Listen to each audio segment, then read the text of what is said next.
Good evening. Welcome to the Town of Avon Advisory Plan Commission meeting. If you are interested in having a copy of the agenda, they are available on the tables to the right of the audience. Excuse me. We will be conducting business as outlined on the agenda. From time to time, the board may deviate from the agenda. As president of this body, I will inform those in attendance of any deviations. This meeting is being recorded for the public record. Because of this, we request that personal conversations are kept to a minimum and that all cell phones are set to vibrate. This would be a good time to do that. Any phone calls should be taken outside of the chambers. If you are interested in commenting during the public hearing portion of the commission's deliberations, please sign up on the sheets located on the tables to the right of the audience. When your name is called, please step forward to the podium and state your name and address for the record. Please address your comments to the board and not to staff or to the petitioner. Your comments should relate directly to the case at hand. During the conduct of the public hearing portion of the commission's deliberations, the petitioner will have 10 minutes to present their case to the commission. Remonstrators will have 10 minutes to present objections to the petition. Persons in support of the petition other than the petitioner will have 10 minutes to present support for the petition. And finally, the petitioner will close the public hearing portion of the presentation with a 5-minute rebuttal period. Once the public hearing is closed, no additional testimony will be heard unless it is solicited by members of the commission during the question and answer phase of the commission's deliberations. Subdivision plat and development plan petitions are ministerial requests, meaning that if the proposal meets the requirements set forth in the town's development ordinances, the Plan Commission must approve the request. In the interest of transparency, state law requires that the Plan Commission hold a public hearing, even if the development proposal must be approved. Responses to public comments and questions may be given once the public hearing portion is closed. We do understand that there may be several persons who wish to speak. In order to keep the meeting running in a timely fashion, we would request that you not repeat previous comments. Thank you for your assistance in facilitating a respectful, fair, and timely meeting.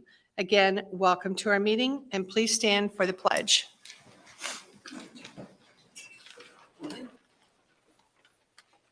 I pledge allegiance to the flag of the United States of America and to the republic for which it stands, one nation, under God, indivisible, with liberty and justice for all.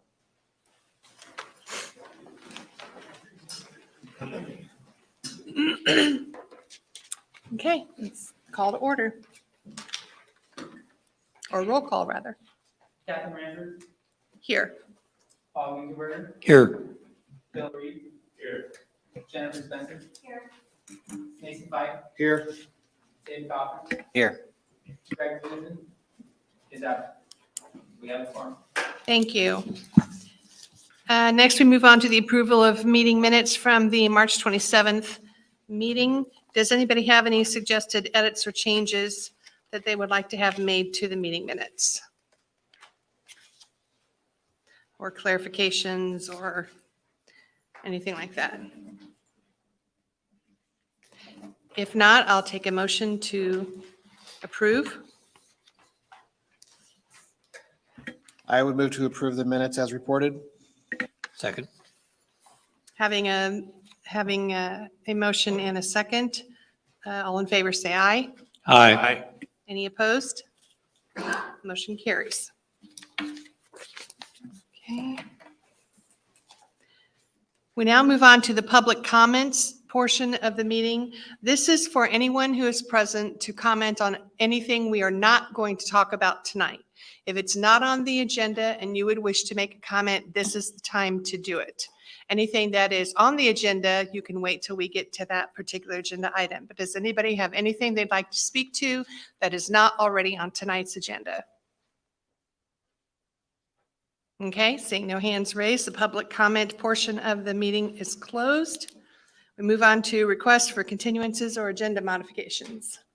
We have two continuance requests coming before you today. The first continuance request is DPR 2305, Avon Marketplace Surgery Center.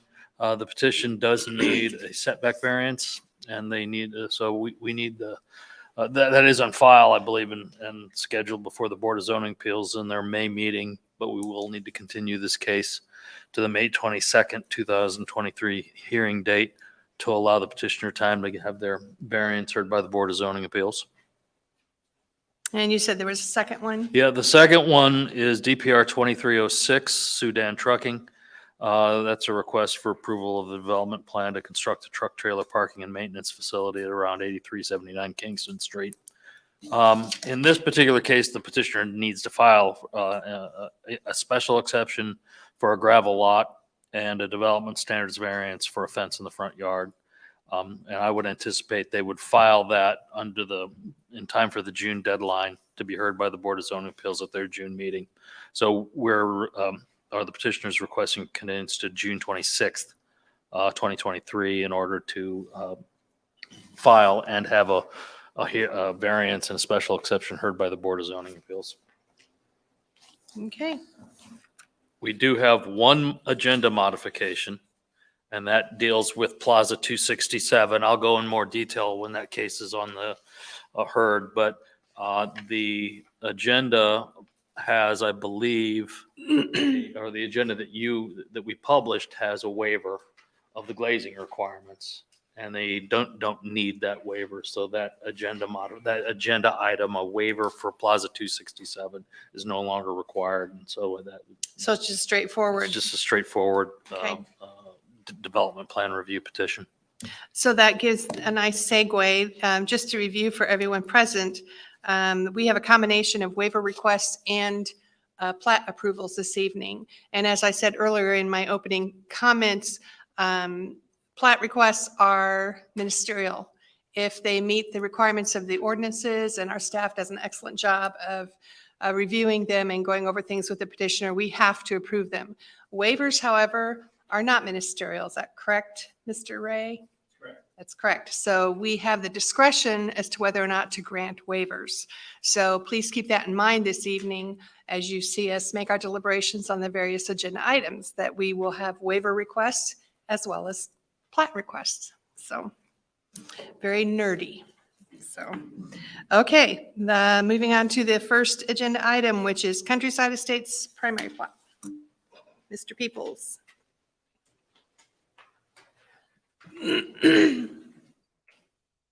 So this is NAPP 2216 Countryside Estates primary subdivision request. And that's a request for approval of a primary plat to subdivide 38.6 acres of 61 lots for a single-family residential development. Included with that is yet again a waiver for section 721J of the Unified Development Ordinance to allow this subdivision to be constructed with one access point to the perimeter streets when there are two access points required when the subdivision exceeds 49 lots. This is, I believe, the third public hearing on this particular petition. The Plan Commission heard it, I believe, first in November, and then it was continued in the December meeting at the request of the petitioner. It was continued to the January meeting at the request of staff, and then heard in the February meeting, and continued once again because of the denial of the waiver. So it had the waiver. This is the third time the waiver has been filed.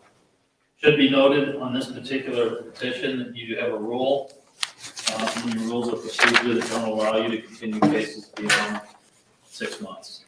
And this would be the 6 month mark. So you'll probably need to make a determination on this plat one way or another, as by rule or waive the rules of procedure. One of those two, if you want to continue additional time, you can waive your rules of procedure to continue that beyond the 6 months. You've heard it several times. I won't bore you with the details on this particular one. The change that they've made is they've inserted a trail, about a 10-foot wide trail that would connect up here to 200.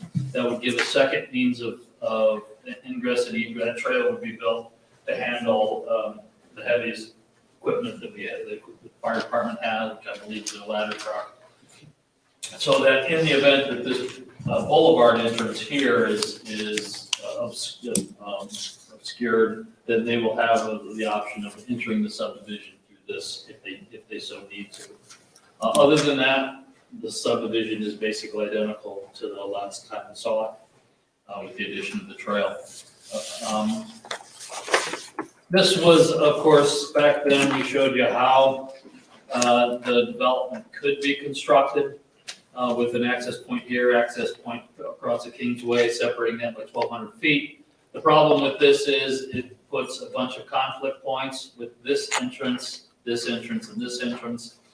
And what the town desires is to line up one entrance across the street here to have a safer access point along 100 North. And so we have been in favor of the waiver from the get-go, and we continue to be in favor of the waiver. And we do recommend approval of the plat if the waiver is approved, subject to the 3 standard conditions we put on every plat. However, it's the staff's recommendation that if you do not want to approve the waiver, that you should deny the plat and at this hearing because of the rule of procedure. It doesn't allow you to continue this. I'd be happy to answer any questions that you have. Can you talk a little bit more about the second access point? That would, I'm assuming these are for heavy vehicles, heavy first responder vehicles like fire trucks and that sort of thing. Yeah, I mean, it's so most jurisdictions will have some sort of threshold that requires a second means of ingress and egress. I believe that our rules of procedure or our subdivision regulations that are located within the Unified Development Ordinance require one exit, one entrance to the public street system. If you have 49 lots or less, between, I want to say 75 and 150 lots, you need 2. Anything above 150 lots, you need 3 access points to the public street system. This at 61 requires 2. The purpose of that entry and exit point is basically emergency ingress and egress. And that is that if this entrance would somehow become blocked, accident, some other sort of catastrophe occurs up here, and a fire or police run needs to be made out here, then the police and the fire need to have a second means of ingress and egress to get to the lots in there. There is also a traffic distribution thing with that second means of ingress and egress, so you're not funneling all the traffic to one entrance and exit point. In this particular case, because of the surrounding properties are all developed, there is no stub street to connect to on those adjoining subdivisions to the west and to the south.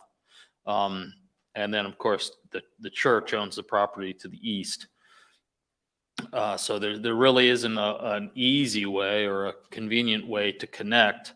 There is, I mean, you could theoretically extend this street all the way out here to Dan Jones, I believe. However, there was some remonstrance about extending a street from this location through the site. And so originally, if you remember, the petitioner did put a stub here, and he was basically, there was a preference expressed that the petitioner didn't want, that the commission, or at least some members of the commission, didn't want that stub to be at that location.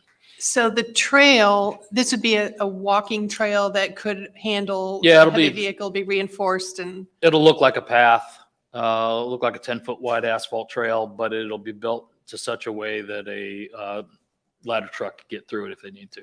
okay. On the diagram, it looks like the trail ends at the other trail. What's that? It looks like this trail ends at the trail on the north side. It does. It ends. It ends at the trail or the sidewalk at the top. But when we get to secondary subdivision request, we'd figure out a way to put an access point at that location the key to doing these is make it access that where a fire truck or a police officer could get on it, but the general public doesn't see it, so that they don't start using it, you know? And so we would get to those details with secondary subdivision requests. Okay, that's what As far as that's what I doing was an gonna- improvement in the right of way, making sure that that sidewalk section is thick enough to handle that traffic, and making sure that the trail is constructed in such a manner that the police car or a fire truck can get across it.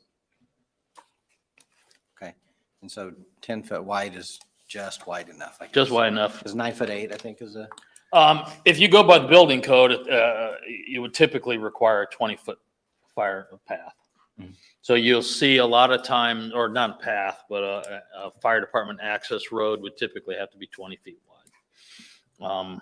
And you'll see in like commercial developments, a lot of times there'll be a weird 20-foot drive that goes around a building and then sort of terminates in a hammerhead turnaround or something like that. And that's just so it complies with the fire code. It's like what we were looking at in the development behind Costco. Yeah. Because we're not at the construction plan point, we haven't got a yay or a nay from the fire department yet. When we get to construction plans, this may have to be beefed up or widened in some way, but that's in secondary planning. thanks. So when we consider this, if we consider a waiver, do we have to put language in the waiver that will be explicit in what you just described around making sure that this path is built and is built to the standards as laid out by the fire department? We'll do it. Do we need to, I guess, You be can put a explicit condition, in you the, can put a condition that that path would be built to such a standard that it'd be handled. Fire so department. to help you though, would we also have to put any language in there to make sure that there's, I guess, ingress egress off of 100 North? No, because we would do that as a matter of course with the secondary planning process. Okay. I would anticipate that they'd file within, 6 weeks, their construction plans. And so I'm going to go back to the same questions I had previously that I know as I was reading the staff report where it wasn't desired to have two ingress egress points. And I'm just, again, going back to the safety issue here, that it seems like we are going against the point of having two access points for safety due to, and I understand the traffic concerns, but it's like, are we not paying attention to safety on that? So this is a innovative, unique approach here, so that they feel comfortable that this would address the safety issue. I believe that by the time we get through construction plans, it certainly will. Okay. And then the last thing on the stub road, because I know like the commission was kind of split on the need for a stub road. So we always kind of promoted the interconnectivity of neighborhoods, and that's without a stub going into a potentially a development area if the church ever sells. Yeah. So this wouldn't be able to connect again in that. So would we not want that stub road? I was not the one against this. Yeah, it's not required. I forget what the threshold is. I want to say. I I'll think take it's like that as, 75, but it's not necessarily a requirement. I want to say if we would have hit 75 lots, then we would have, the ordinance would have required a Okay. stub street. okay, I'm good with that. Thank you.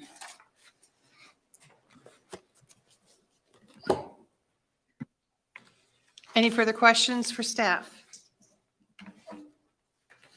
If not, we'll have the petitioner come forward.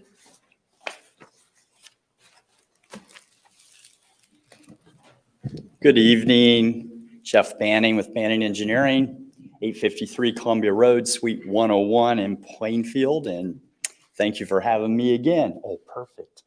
I brought one this evening. I think Bill did a really nice presentation just now with staff letter and everything else. Just a couple clarifications. I think we heard everybody loud and clear last week, how do we try to circumvent the safety issue, but still go through and meet the ordinance as we are allowed to. This is ministerial, so you've mentioned that several times. What is not ministerial is this second entrance waiver issue, which is an allowable action by the Plan Commission here this evening.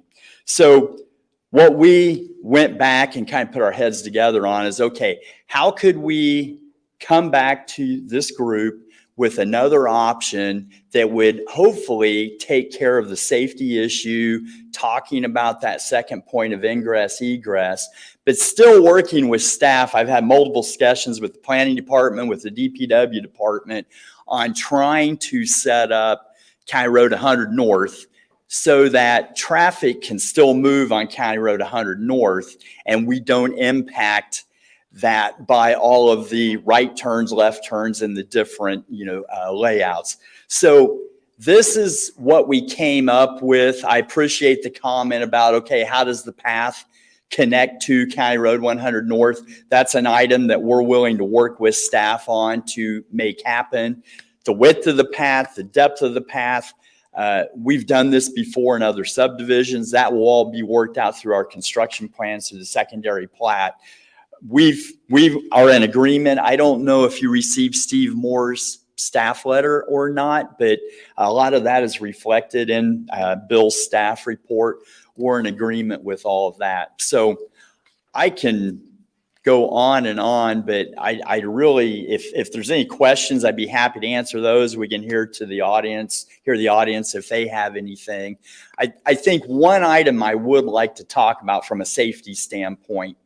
I think the biggest issue with safety is what if, right? There's 61 lots. What if there is an accident here?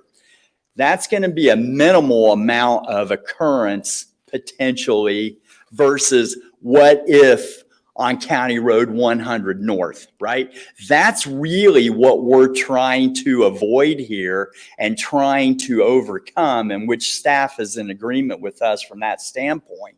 We're trying to eliminate those conflicts on County Road 100 North to have that lined up subdivision access. And so when I step back and think about the concerns, and rightfully so, I think there would be more concerns by having multiple access points onto County Road 100 North versus the one access point that lines everyone up. As I stated 2 months ago, we're improving that intersection. There will now be left turn lanes. There'll be taper lanes. There'll be a crossing for pedestrians. So that will all be taken care of as we go through the secondary plat process. So I'm open to any questions, or if you want to open that up to the audience.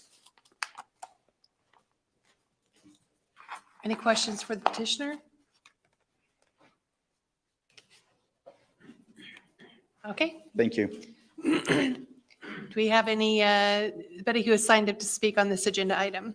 We have Linda Leonard. Okay. Catherine, can you officially open the public hearing? I'm sorry. Can you officially open the public hearing? Oh, I'm sorry. Yes, the public hearing portion of this agenda item is now open. Linda Leonard, 7782 Jessica Lane. What's the point in having rules if you don't make the developer go by them? Either put in another entrance or cut the number of homes down to 49, which are what the rules state. Why would you be okay with them skirting the rules? Why would you approve a waiver of the own rules that your group established as necessary? Next. David Dickner.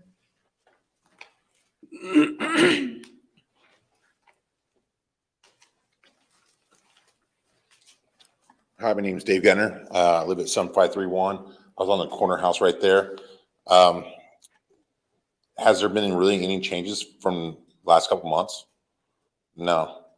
They put a walking path, what the so-called walking path emergency lane, right where the second entrance would have been.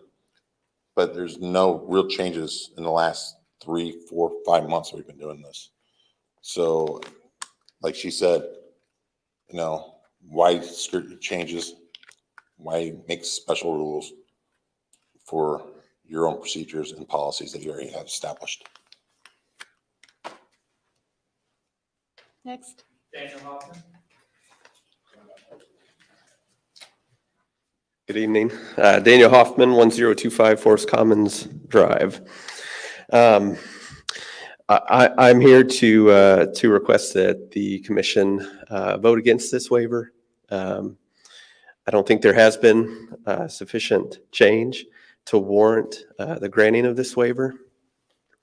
One of the requirements is that the waiver not create a condition that's detrimental to the public health, safety, and welfare.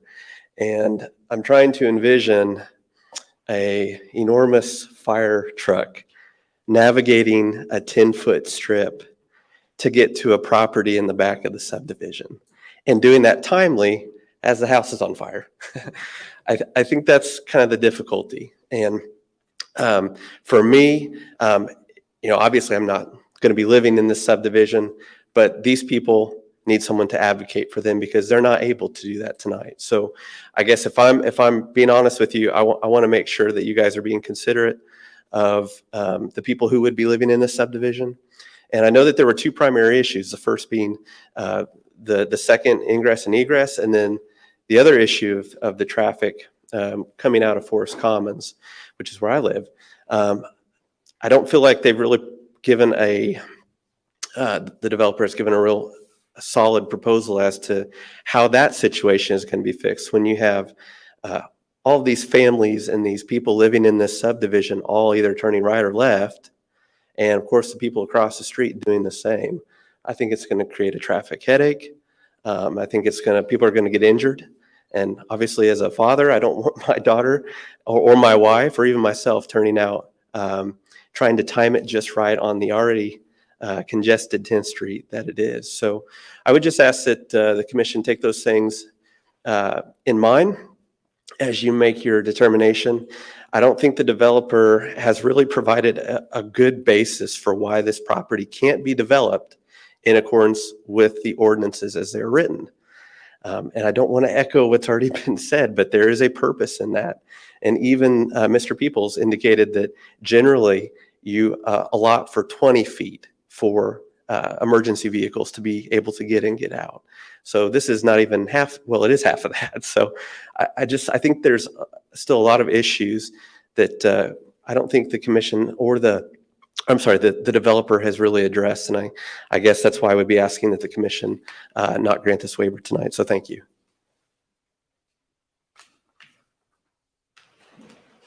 Stephen Kilborn. Stephen Kilborn, 7701 East County Road 100 North in Avon.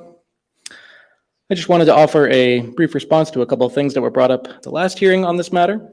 First of all, to the comment that this plot can't remain fallow farmland forever, I would simply like to point out that I am not pushing for perpetual fallow farmland. I don't claim to speak for the church leaders, but I think that it seems safe to say that if this deal were not to go through, or if this waiver were not to be approved, it doesn't therefore follow that they are going to just sit on this land forever and do nothing with it. They could either go on to another developer who is willing to comply with code, or request rezoning to put something else in entirely, something that wouldn't be bending rules and something that everyone in the community could be happy about. So the choice here is not between Countryside Estates and empty fields till kingdom come. I do want something here. I just think it needs to be a smaller neighborhood or perhaps something completely different. And also, last time the petitioner devoted several minutes of time to enumerating every single development in the area that retroactively violates this ordinance. And he clarified repeatedly that he was not playing the comparison game, but rather that he was just saying. And I just want to say that if not playing the comparison game was so important for establishing this last time, maybe we should not play the comparison game again and enumerate all of the developments in this area that use a walking trail for getting fire trucks into neighborhoods. The petitioner also brushed off some claims that there were misplaced surveying stakes placed in people's yards, basically saying that people don't understand surveying. Granted. And I don't claim to understand surveying, but I do know that when we called in We were told that we could remove the stakes because they were in fact placed there in error. They were not just marking an easement and we didn't understand that. They were actually there mistakenly. So as for the complaints that several people had about misplaced surveying stakes. And the last thing I just want to really quickly say is that the developers have had options to do this differently. When they were sitting in our dining room asking us to use our driveway, we suggested, if you really need this, why don't you just make an offer to buy it from us? And they said that that was completely out of the question. But they still wanted our driveway and they kept asking for it. The crucial thing is that they wanted it for free. And this is another instance where they've got an option, a very clear, straightforward option of just putting in 49 houses. But the important thing is that they want this for free. And I just don't see any reason why we really need to, give them their special optimal arrangement for free. I don't understand what purpose that really serves. Thank you. Sir, if I could, are you the house at the end of the driveway there? Yes. Okay, thank you. Last person that signed up. Is there anybody else present who would like to speak to this agenda item?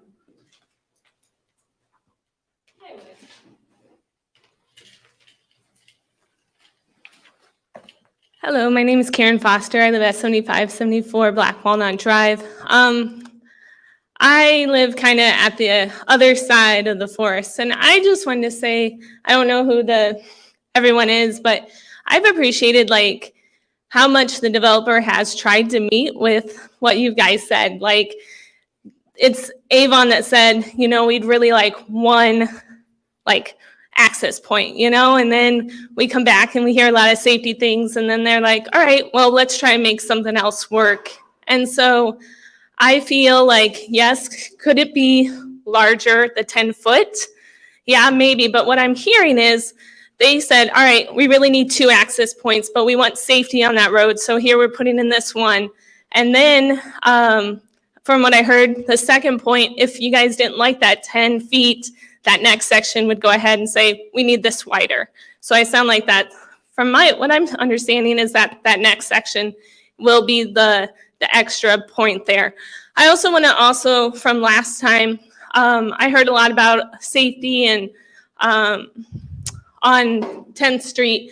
And I just want to remind with Kingsway, the school is going away, right? And so I feel like some of the congestion we're seeing on 10th won't be as much with Kingsway School not being there throughout the school year, because I feel like it does get congested around 8 o'clock in the morning or 4 o'clock. But with the school not being there, I feel like some of that congestion will go away naturally. And I do want to say with the developers, I really appreciate they're trying to keep that forest area that's there, those natural trees, that has a lot of life, wildlife and things in there. And I appreciate knowing, yes, there could be other options that go in there, but it's nice to see that someone really cares about keeping that forest area as well. So thank you. Is there anybody else who'd like to speak on this agenda item?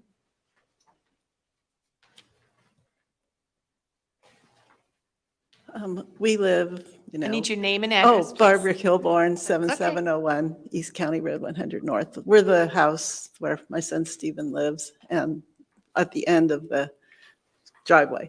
Anyway, she was mentioning the school not being there anymore, and that's true.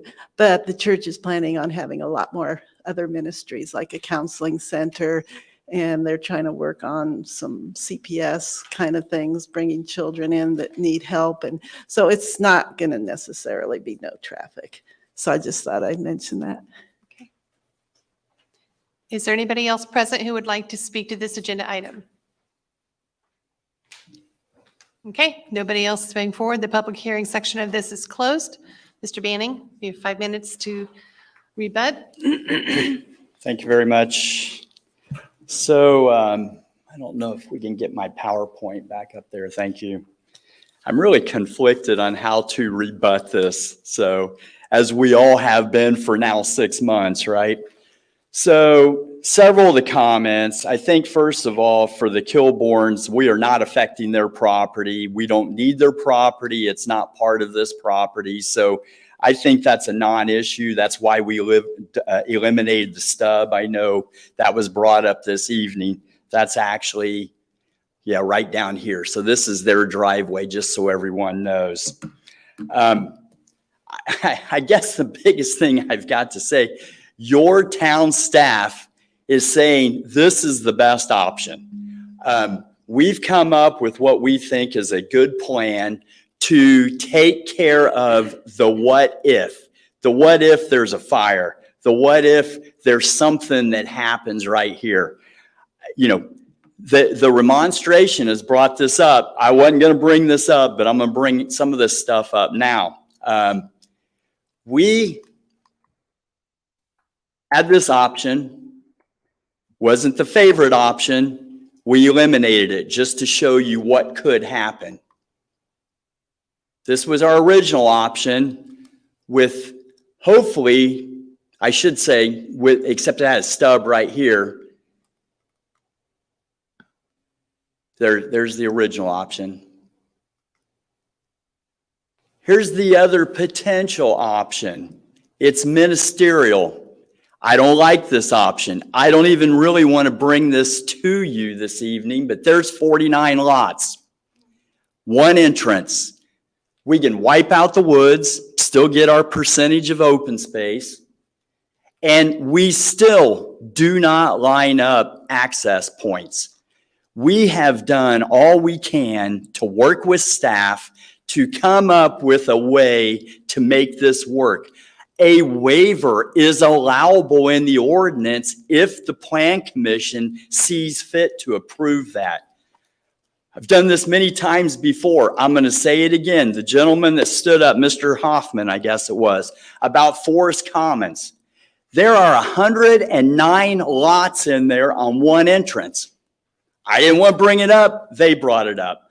I'm conflicted on this rebuttal back to you, but what I'm saying is your staff says this is the way to go. This is what we're presenting. This is what we would like approved. The plat's ministerial. The waiver is up to you. And I don't know that I need to say any more further than that. So we think this will be a great development for the town, and we think this meets the requirements as the ordinance is written. Any questions? Thank you. Thank you. Discussion. I just want to just to revisit where we were before, because, and Paul and I had a conversation about this in the meeting about what happens when the intent of the ordinances, which is safety, butts up against the reality of a particular circumstance. And that's what we ran into here. We had the intent of the ordinance of having 1,600 feet between two entrances when you have this size of a subdivision, butting up against the fact that we already have multiple conflict points on that street. And this would create more conflict points, thus decreasing safety instead of increasing safety, even though that was the intent. I appreciate what Mr. Banning has presented to us. I think this is, I like, it's a good solution. It's meeting the safety issues. It's putting the main entrance directly across from Forest Commons, which creates a safer, reduces the conflict points on 100. And by having that trail in order to allow extra access, then that's the point of having the two entrances, is to allow access to emergency vehicles. I think that meets the intent of the ordinances. Those are my thoughts.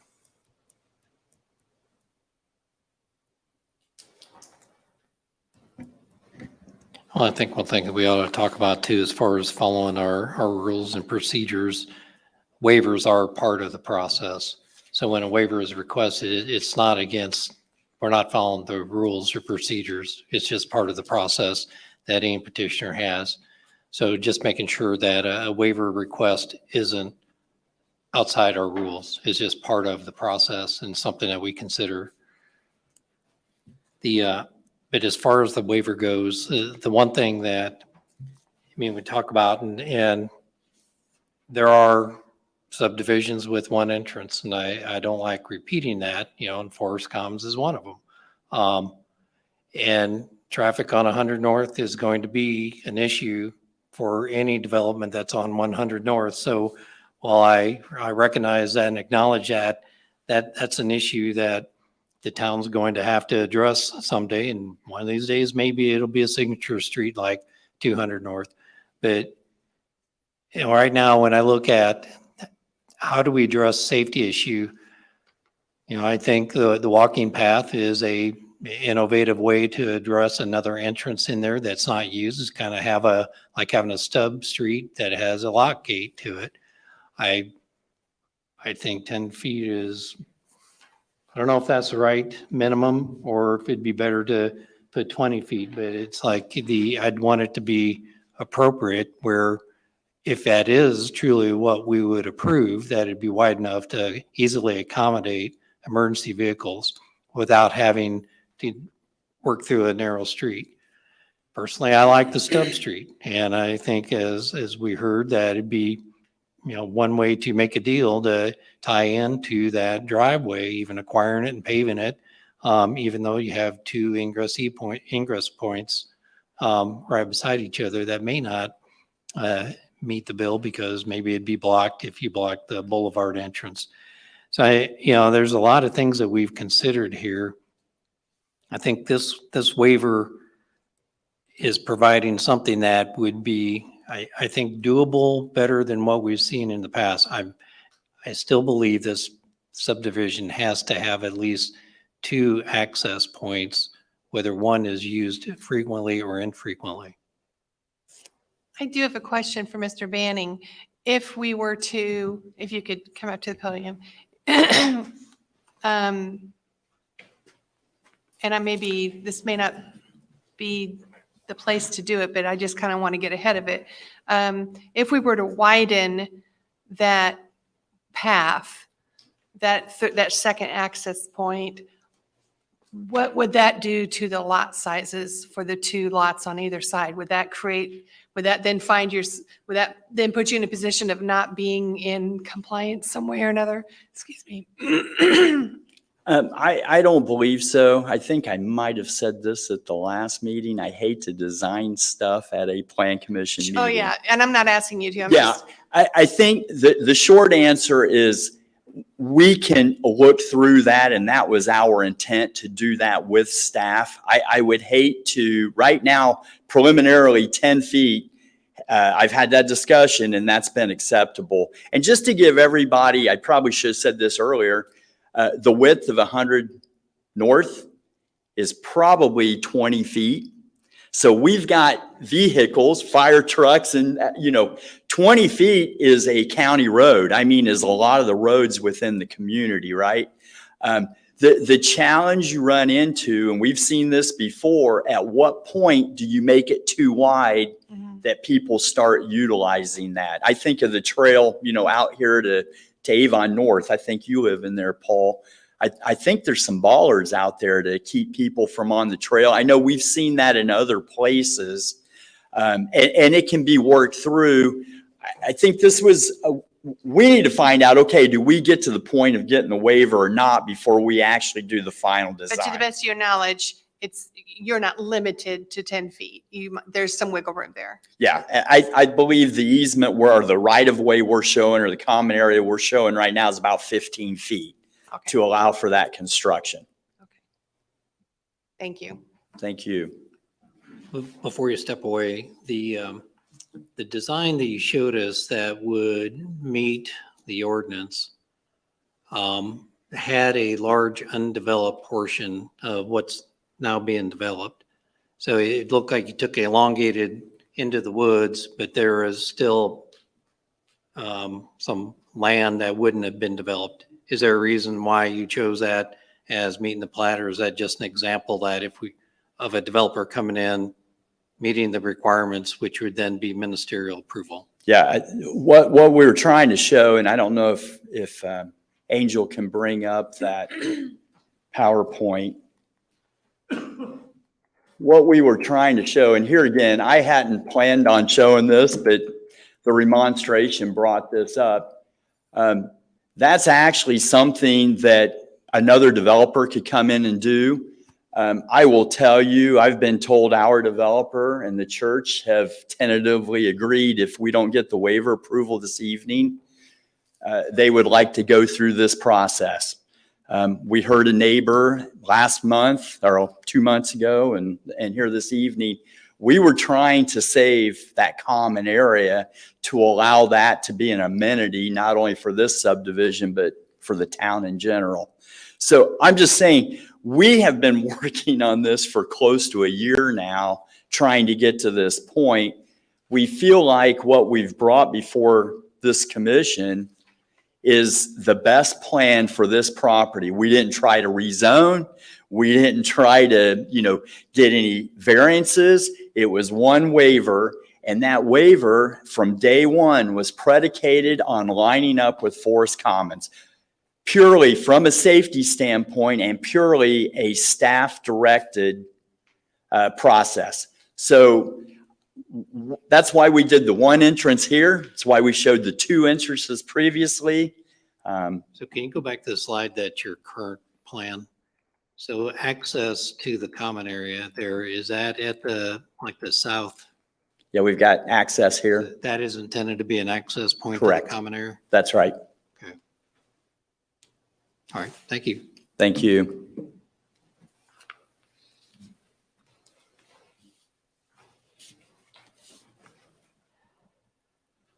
We have any further discussion or thoughts? I have a question about the pedestrian crossing and turn lanes. Could someone explain what the pedestrian crossing will be? Like an example, is it the one like on 267 heading towards Brownsburg where there's a light? Or how will that work? Great question. As of right now, I think what we're thinking, it's just going to be a striped crossing. Here again, that's a secondary plat issue.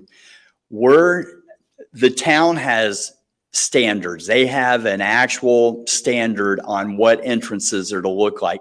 Turn lanes, taper lanes, crossings on a roadway. We will work with staff on that. We've had preliminary discussions with staff regarding that. We're going to want to get people across the street. We're going to do that safely. I don't know. Is it going to be a signal? The way signals are designed, that won't be warranted a traffic signal. Maybe it'll be a crossing signal for pedestrians. We just haven't gotten to that point. We have to get through this step to be able to figure out what the design would actually be. That's a great question. Thank you. Thank you. So I was just gonna echo what Paul was sharing with regard to the code. One of the purposes of the code is help ensure safety. And then when in attempting to implement the code, if it creates an unsafe environment, then what do you do in that situation? And then to Paul's point, that is why waivers exist in the rule, is to allow for those situations where the code did not anticipate those unintended consequences. So yeah, I appreciate the efforts by all who've shared comments, and the applicant, the petitioner, for putting forth a variety of proposals.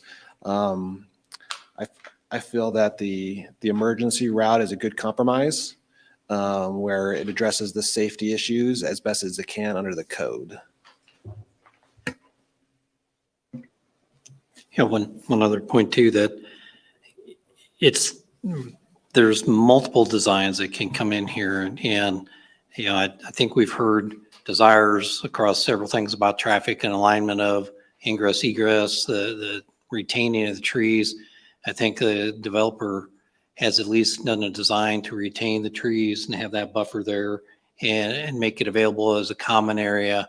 Because I know if somebody came in, and I guess I look at Bill, if you could help us here, if they came in with the design, that elongated design that would meet the code with the ingress or the access point that wouldn't line up with Forest Commons, would that meet the code and there's nothing that the town could do about that, that we couldn't move them, require them to move that over, right?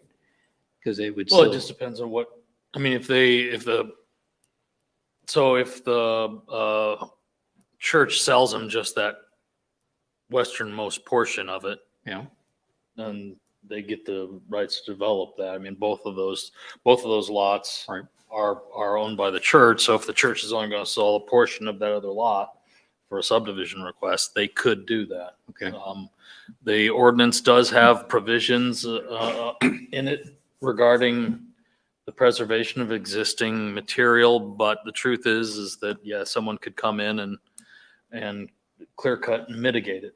You know, they could take the trees out and then plant additional trees, or do a contribution to the tree mitigation fund the Parks Department manages, and then the Parks Department would plant trees in the public parks with that fund. So there are, while that is, the developer would probably have just a little bit of extra work that they would have to do, a tree inventory and a preservation plan and a mitigation plan. If that's necessary, they could tear out those trees if they wanted to. Okay. So I guess the point being that that would be a different remonstrance if we had that type of development. And that's, you know, I've heard that there is desire to keep the trees. And so the development, because there's going to be development there sometime. And I think as far as this going, preserving the trees, coming up with an innovative way to get fire trucks in there. I think that somehow we need the waiver, though. If a waiver is to be approved, I would want it to be, you know, wider than 10 feet, or at least some language that says to meet the requirements of the fire department, which I think everybody would be agreeable to.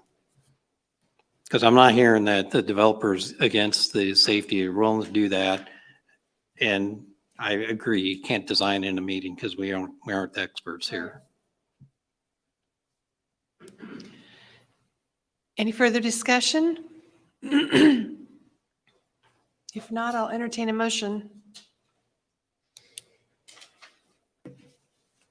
I'll make one.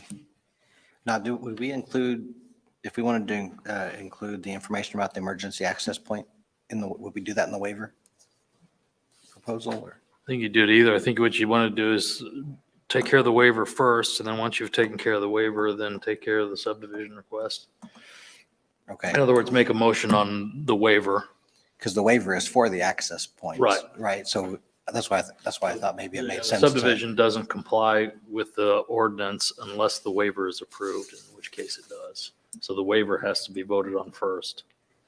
That makes And it sense. can't include a condition that says you include an emergency. You can include a condition on the Yeah, that's where I waiver would request. rather include it.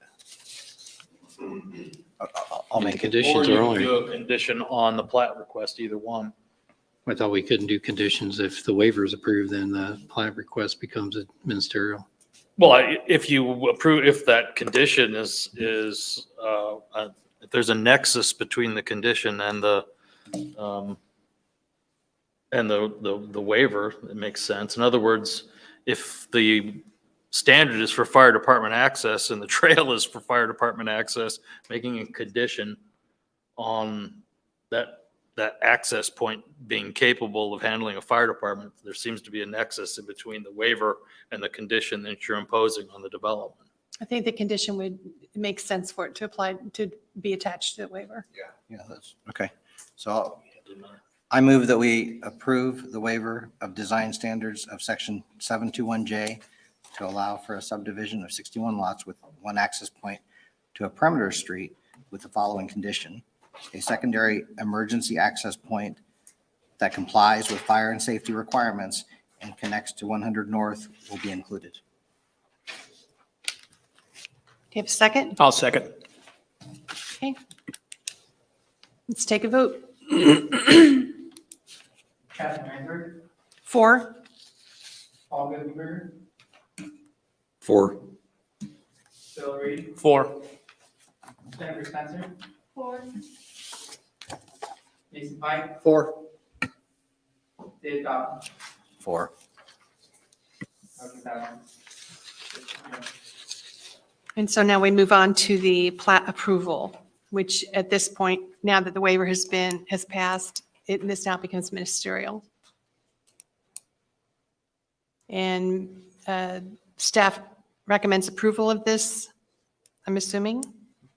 Yeah, we do recommend approval, subject to the three conditions that we will normally put on these. Those three conditions are: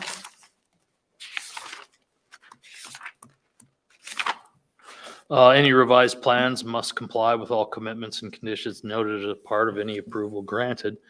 A landscape bond is required per section 4.9 of the zoning ordinance. That might not be the right one. I apologize. That's.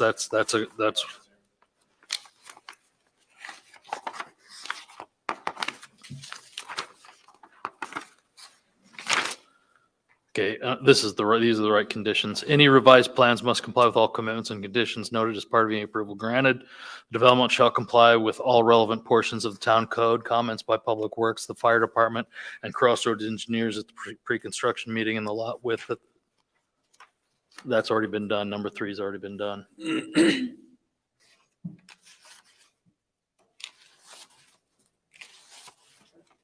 Any discussion on approval of the plat? There's no discussion. I'll take a motion. I move that we approve MAPP 22-16 Countryside Estates, major subdivision primary plat to subdivide 38.6 acres into 61 lots for a single-family residential development, subject to the conditions outlined within the staff report on file. Second. Catherine Rander, 4. Paul Lukenberg, 4. Bill Reed, 4. Jennifer Spencer. 4. Nathan Pike, 4. Dave Kaufman. 4. Motion carries 6-0. Very good. Thank you very much. It's been a tough one, but hopefully it'll turn out well for all of us. So, Thank you. Thank you. Moving on. DPR 2302 Bank of America.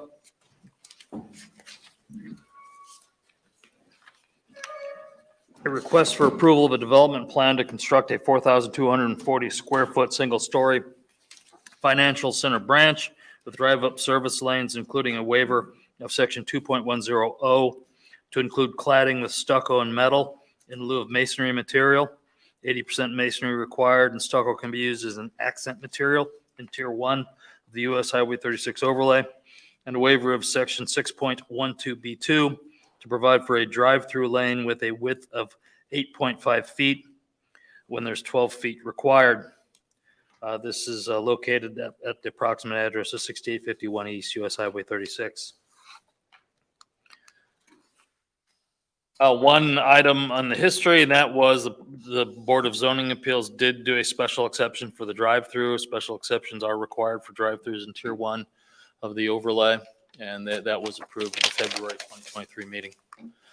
This is the location. It's in the Stanfield Crossing commercial subdivision. There's a little office building, medical office building. There is a Taco Bell right there, school to the south, a gasoline service station here at the corner, a vacant lot down here, and then Kroger and a McDonald's to the north here, and another integrated shopping center to the north. As I said, this is a request for approval to construct a bank branch in Stanfield Crossing on the south side of 36 across from Kroger. The request also includes a waiver of that provision of the Unified Development Ordinance that allows a building, or that requires a building to be in masonry, preferably brick or stone. The branch itself is proposed to be clad largely in metal panels and stucco, and metal panels and stucco metal panels are excluded as a material outright, and then stucco can only be used as an accent material. And it also includes a waiver of the width requirement for drive-throughs of 12, the ordinance requires 12 feet. As you get, they've got 12 feet, but as you get into the service lane, it tapers down to 8.5. And the intent behind that is to ensure that the customer gets as close as possible to the service lane so they can do their actions without having to open their door and other sorts of things. As I said, the Board of Zoning Appeals approved a special exception in February for the drive-through, so the drive-through is fine. The two issues that are associated with this one is the architectural requirements of the ordinance and the taper to the drive-through. I'm not entirely convinced that the petitioner has justified why they have to go with stucco and metal rather than include brick and masonry and other sorts of things. There's some waivers.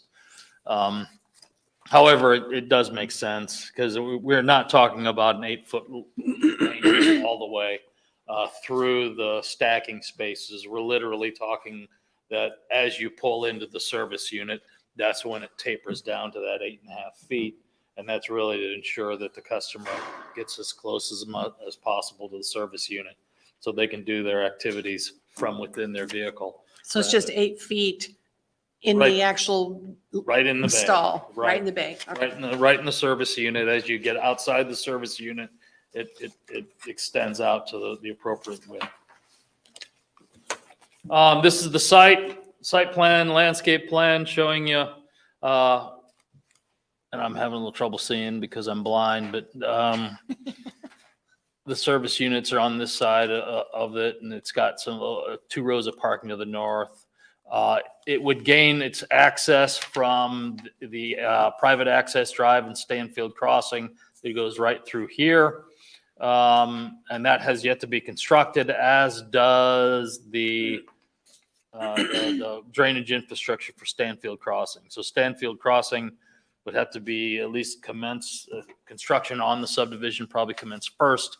And then this could be done either simultaneously or at a later date from the construction of the subdivision, the infrastructure associated with the subdivision. These are the elevations of the building. I'm showing you metal panels right here, and a lot metal and glass up here, and then a lot of stucco on the sides and rear of the elevation here. This right here, if a quick Google search gets you 4 instances where a Bank of America seems to have been constructed made of brick and glass and masonry. And this one in the bottom corner is the one that's, I believe, under construction in Carmel right now. So again, we have some concerns with the waiver requests. We do recommend, at least with the architectural standards, we see the logic in the narrow lane width at the service unit. We just have some concerns with the waiver for the masonry requirements. And but if the Plan Commission does approve both waivers, then we do recommend that you approve the DPR, subject to the standard 3 conditions that we have outlined up there for a development plan review petition. I'd be happy to answer any questions that you have.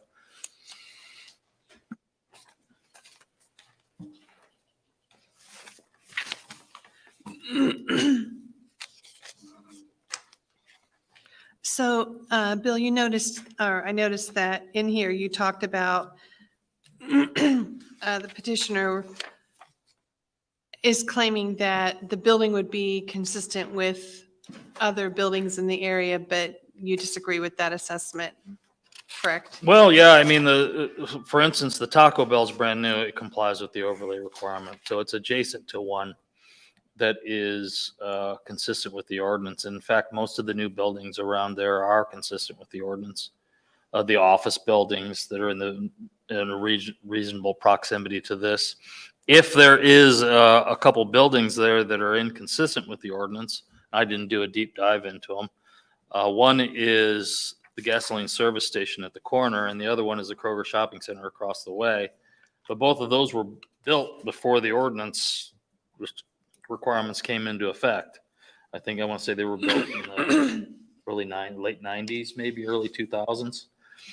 I may have actually wrote that. Yeah, 20, the shopping center was built in 1999. Circle K was built in 2000. So yeah, they were built at a time when these standards weren't in effect. But anything that's been built out there subsequent to appears to comply with the ordinance requirements, at least as it relates to the amount of masonry that they have to use.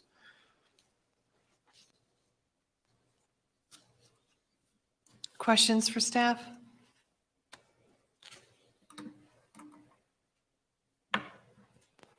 No? Okay, that's it's time to move forward.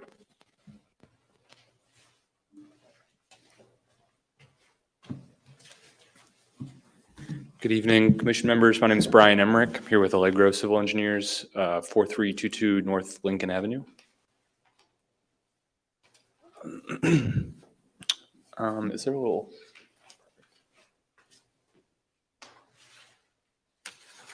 Let's see if I can figure out how to work this.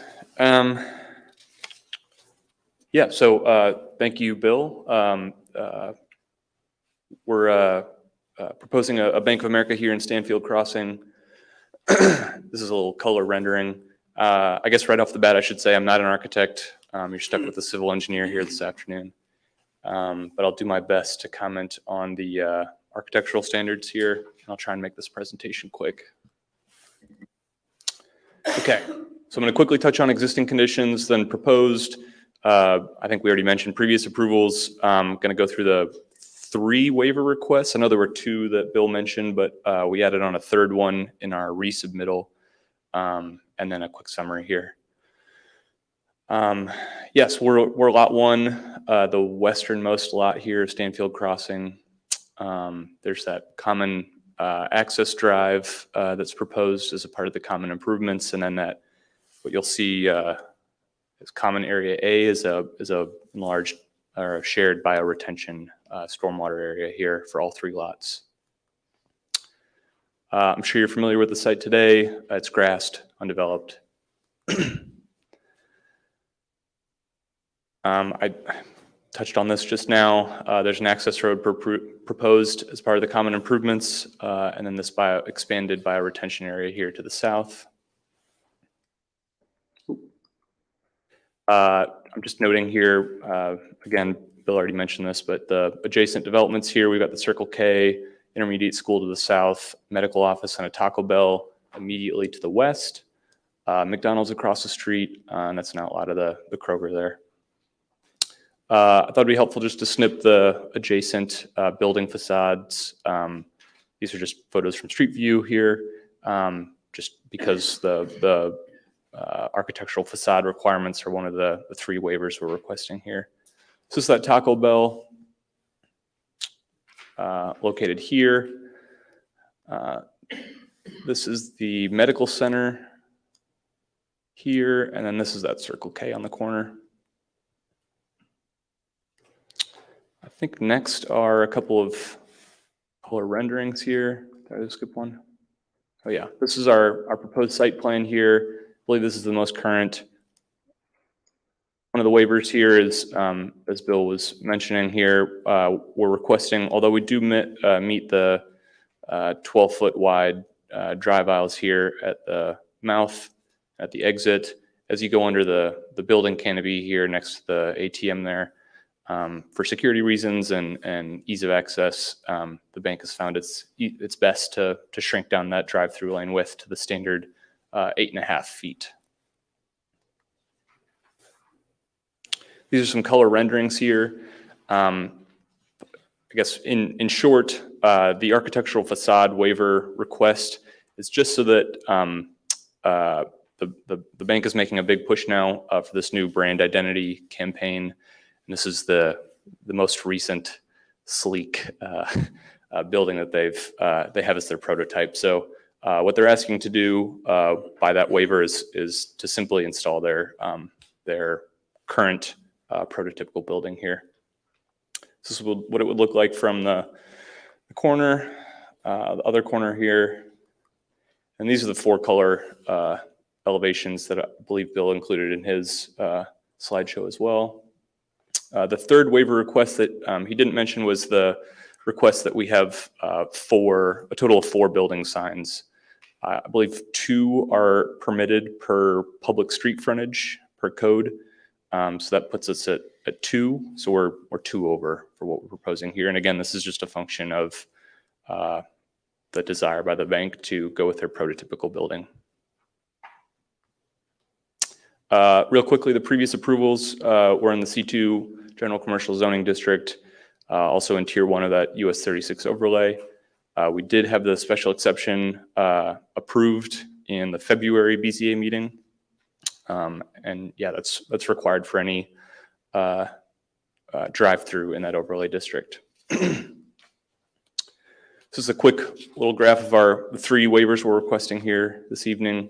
The first being the architectural design requirements specified in 2.10 subset O. Yeah, again, this is just a brand identity question here and the desire to go with their prototypical building. The drive-through lane width, again, 12 feet is required. We are honoring the 12-foot lane width on either end of the ATM. It's just as you get up next to the ATM, the bank has found it's easiest to shrink that down to 8.5 feet. So that's what we're requesting in waiver number 2. And then waiver 3 are the 4 total proposed wall signs where we're allowed 2 by the strict interpretation of the code.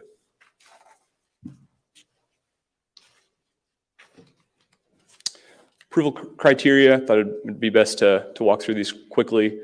Per the code, condition 1 is that the proposal does not create conditions detrimental to the public health, safety, and welfare. Again, we don't think any of the waivers we're requesting here are detrimental to public health. If anything, the shrunken drive-through lane width we found is best when you're interfacing with an ATM. The proposal is harmonious with the purpose and intent of the zoning district in which the project is located. We're not requesting any waivers of use. Everything that we're proposing is allowed by right in the base zoning district. And as I mentioned, we've already secured the special exception approval for the drive-through in the Tier 1 overlay district. We believe the proposal enhances the overall development plan, preliminary plat, or final plat in the abutting streetscape neighborhoods and the surrounding area. We responded to some limited comments on the landscaping plan after our first submittal. So we think this project does a lot to enhance the overall development plan here. The proposal does not, I should be advancing here, missing these little check marks. The proposal does not produce a site design that is impractical or detracts from the appearance of the proposed development. Again, the bank really likes their new building facade design here. They've got a big push to implement this on all current sites going forward. And I tend to agree with them. I think it looks good. And then finally, the proposal provides improved site design characteristics such as increased pedestrian connections. We're proposing to extend the public sidewalk there across our entire frontage. We'll have an ADA compliant pedestrian path of travel from the right of way to the bank, back out to the right of way. We're not proposing any additional curb cuts on US 36. We'll be utilizing that shared access drive, which I think will do a lot for vehicular safety. Yeah, so I believe that's all I have to say here.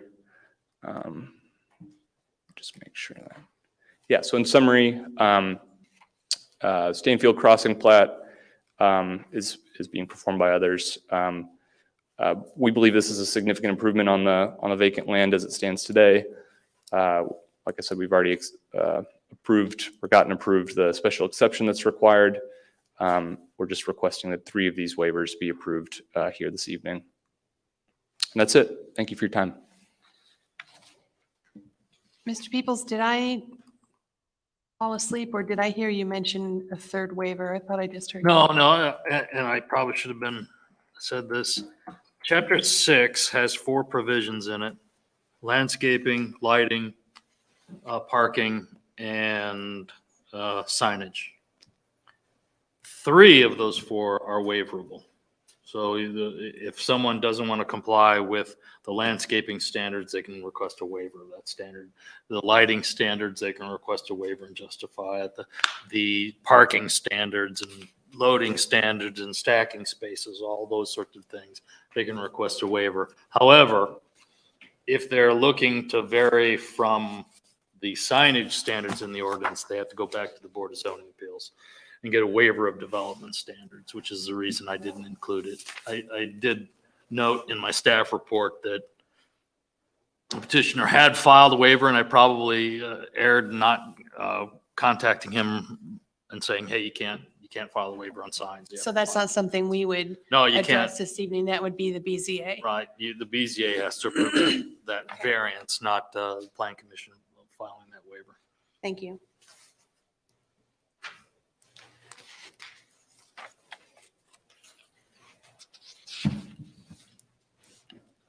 We'd like to open it up to public hearing. Is there anybody here who'd like to speak on this particular agenda item?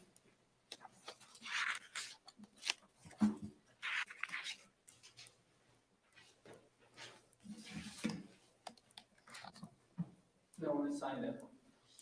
Anybody present who would like to speak on this agenda item? If no one has signed up, then public hearing for this particular item is closed. I'm assuming that there's no need to rebut since there's no public comment. Discussion or questions for the petitioner? I have a question. As far as there's a requirement in tier 1 of the overlay district that 80% is masonry. What percentage are you meeting? So I don't have an exact percentage here. I don't believe there's any masonry proposed. So I believe that's 0. I circulated a building materials printout in our most recent application. I've got another small one here, but it is stucco and metal wall paneling in the like neutral and earth colors. Okay, and just to clarify, so tier 1 of the overlay specifically points out that stucco and metal paneling is prohibited. You're asking for a complete waiver. You're allowed to use it for accents, that 20%, but you're asking for no masonry at all. Correct. Not quite sure I understand the reason. But there for is that. one being built in Carmel that does have brick, correct? I'm not aware of that branch. All I can say is that this is and also I apologize for not having the project architect here, but this is what we're given in terms of the current prototypical Bank of Americas. But yeah, it sounds like there's one being built nearby, but I don't know the background for that. I apologize. Would you know that are all new banking centers being built to this design, or is it being built design as accepted by the locations that they're being built in? Yeah, so I'm involved in this process in various capacities for about 20 projects right now around the Midwest, and they're all congruent with this design we're showing here.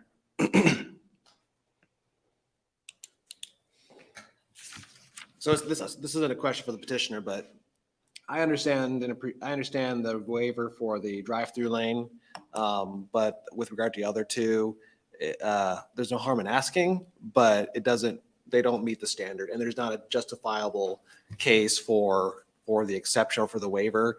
I don't find it harmonious or with, the purpose and intent of the zoning ordinance. And so, again, there's no harm in asking, but we have a code, and I don't think a case has been made as to why we should grant a waiver. Well, the third waiver can't be addressed by us anyway. That has to be addressed by the BZA as Right, far as sorry, signage. Yeah, I was just looking at I was referring to the plat. Right, But right. yeah, so I'm comfortable with the drive-through, but with regard to the site, the construction material, again, the sufficient case hasn't been made yet. I would agree. I mean, I agree with the staff's findings on that as far as number 2, the proposed alternative demonstrates consistency with the intent of the zoning district. And I agree with the staff's assertion that the finding has not been met, as well as a superior development material.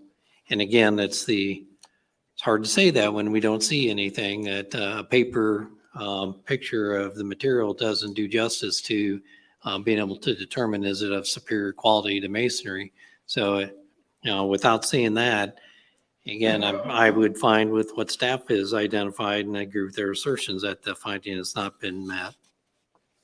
Yeah, I think that's a point as well. What you brought up, Paul, is if you're going to seek a waiver, then make the case as to why what's being proposed is at or better than what our standards are. Right. And that isn't the case here. Metal and stucco, again, that's generally not at or above the standard of masonry. And this is purely an aesthetics thing. This isn't, we're making the building safer, we're making the building stronger. This is just rebranding the look. Correct. Okay. One point of clarification I might ask is, not sure, kind of the order of operations here, but if we were to request a continuance, do I need to do that before an official vote? Or can that be done after the vote? Or kind of, at what point do I step in here and? This right now would be Right now, good. right now. Right now would be good. Okay, great. Well, then I'd like to do The monitor that. goes like this, that's, Okay. are you requesting a continuance? Yeah, it sounds like this needs to be. So yes, I'd like to request a continuance so that we can discuss internally. And just to confirm, each petitioners are entitled to one condition just as a matter of course. Correct. Is that something we need to pass or is it just granted? Yes, I would go ahead and pass it and then state the date in which you will hear the case at your next meeting, which is the 22nd. May 22nd, So and just to get June that clarified. 26th is the next one, is the June meeting. Do you have a preference? So, I'm sorry, I heard the June, There's a May. There's a May 22nd, and June. 2023 meeting, and then there's a June 26th, 2023 meeting. yeah, I believe the sooner of the two would be great. Yeah, for some reason that isn't possible, can I reach out to planning department and ask for the next one? So then I move that we approve the petitioner's request for continuance until the May 22nd, 2023 Planning Commission meeting. I'll second. Take a roll call vote. Just one, I'm sorry to interrupt again. So I've got clear direction on the wall signage. Were there any other concerns that you guys had just on our end as we have discussions on the drive-through lane width? Being 8.5 feet? think the consensus is the drive-through isn't an issue. It's the building materials Great. And then the signage would go back to the. Right. to the BZA. All right. Okay, so we have a motion. Did we get a second? I second. Okay, let's take a vote. Kathy Rancher, 4. Paul Gutenberg, 4. Bill Reed, 4. Jennifer Spencer. 4. Nathan Pike, 4. Dave Coffin. 4. Video is referred. Thank you. Okay, moving on. Mr. Peoples to, oh, okay. 2. Oh, yes. We're gonna, I think this would be a good time to go ahead and take a 5-minute recess.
Mr. Peoples, you're up next. Present.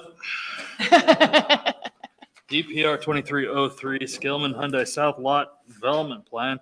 This is a request for approval of a development plan to construct a new storage lot associated with the existing Ray Skillman Hyundai dealership. It's a 3.46 acre property located on Lot 2 in the Jarvis subdivision. History on this one, a couple variances. One for a fence that controls access to the property. And the second one that the ordinance requires pedestrian connectivity internal to a subdivision with the sidewalk on the public street, in this particular case, Kingston Street. Because this is a storage lot, the Board of Zoning Appeals did approve both of those variances at their last meeting just last week. This is the site on Kingston's right about here. The Hyundai dealership's right here. It really is a line of dealerships along here, and most of them do have a storage lot to the south of their properties. The interesting sort of side or quirk with this one is that it's zoned I-2, while the parking lots to the east and to the west are zoned C2, which parking lots and storage lots are permitted in the C2 district. As I said, it is a development plan to build a storage lot. And when we originally reviewed it, we reviewed it as a parking lot. And the quirk in the ordinance is in the I-2 zoning district, a parking lot is not a permitted primary use. However, a storage lot is. And so what after TAC, when we had a little bit of discussion with the petitioner on the land use and the senior planner, to his credit, did a deep dive into the ordinance, he noticed that, hey, I think they're using this as a storage lot, not as a parking lot. And that parking lot and a storage lot is permitted in the I-2 zoning district. Even though they functionally do the same thing. Functionally the same thing. The only real difference is that, generally speaking, members of the general public aren't necessarily allowed in a storage lot. It's really storage for their merchandise. And they proposed access control, which is the reason they have the fence around it.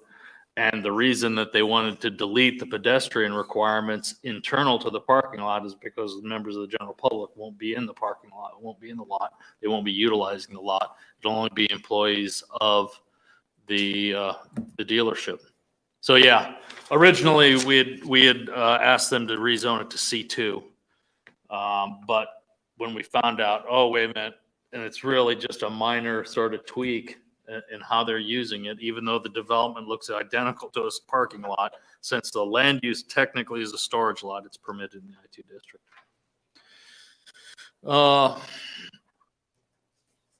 The proposal is that they've put forward to you is consistent with the requirements of the Unified Development Ordinance, with the exception of the two standards that they sought a variance for. And the Board of Zoning Appeals did approve that variance last week, so the request standing before you is consistent with the ordinance, and therefore, this is the lot, large detention facility here in the southern part of the lot, and several lots. It's landscaped. They're going to construct a sidewalk along Kingston in accordance with the sidewalks, consistent with the sidewalks that are already constructed there. We do recommend that you approve this petition subject to the three conditions that are standard for development plans. Revised plans must comply with all commitments and conditions noted as any part of any approval granted, that a landscape bond is required per section 4.9 of the zoning ordinance, and the bond must be provided to the town of Avon prior to the issuance of a full certificate of occupancy for the building or for the use of the subject site, and the development shall comply with all relevant portions of town code, comments by our Public Works Department, comments from the Avon Washington Township Fire Department, and Crossroad Engineers at the time of a pre-construction meeting. With that, I'd be happy to answer any questions that you have. Bill, if I may just really quickly. Oh, sure. Crossroad Engineers did the design and we did not review our own plans, so commitment 3 should be the comments by Banning Engineering. Good catch. That is correct. Crossroad is the design engineer on this one, and Banning Engineering did the review of the town. They're the backup, and they're the one that we use. Crossroad does the review of it. So that condition should be modified to say Banning Engineering, not Crossroad Engineering.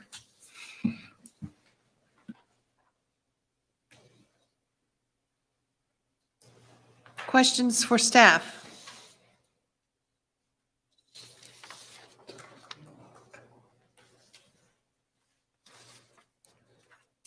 This is consistent with everything else that's going on around that, correct?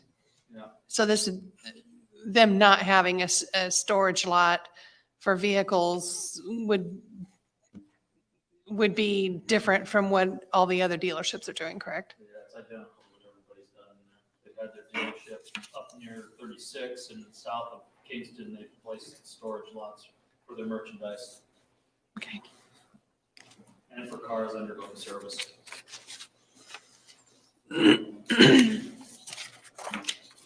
There's no questions for staff. I'll ask the petitioner to come forward.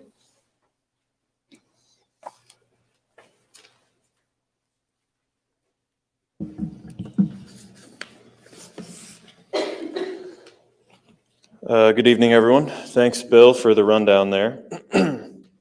My name is Brady Vaughn with Crossroad Engineers, 115 North 17th Avenue in Beech Grove.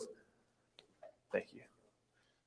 I'll be presenting the Racecomb and Avon Hyundai South Lot this evening for the development plan approval and presenting on behalf of Racecomb and Avon Realty. So just to give you a brief overview, this project is located between US 36 and it's north of the railroad junction, and it's just east of Avon Marketplace. As we can see here, just east of Avon Marketplace, south of Kingston Street, the site's made up of, or it's lot 2 of the Jarvis subdivision. It's made up of 3.46 acres. The current site is vacant with the exception of the large detention facility.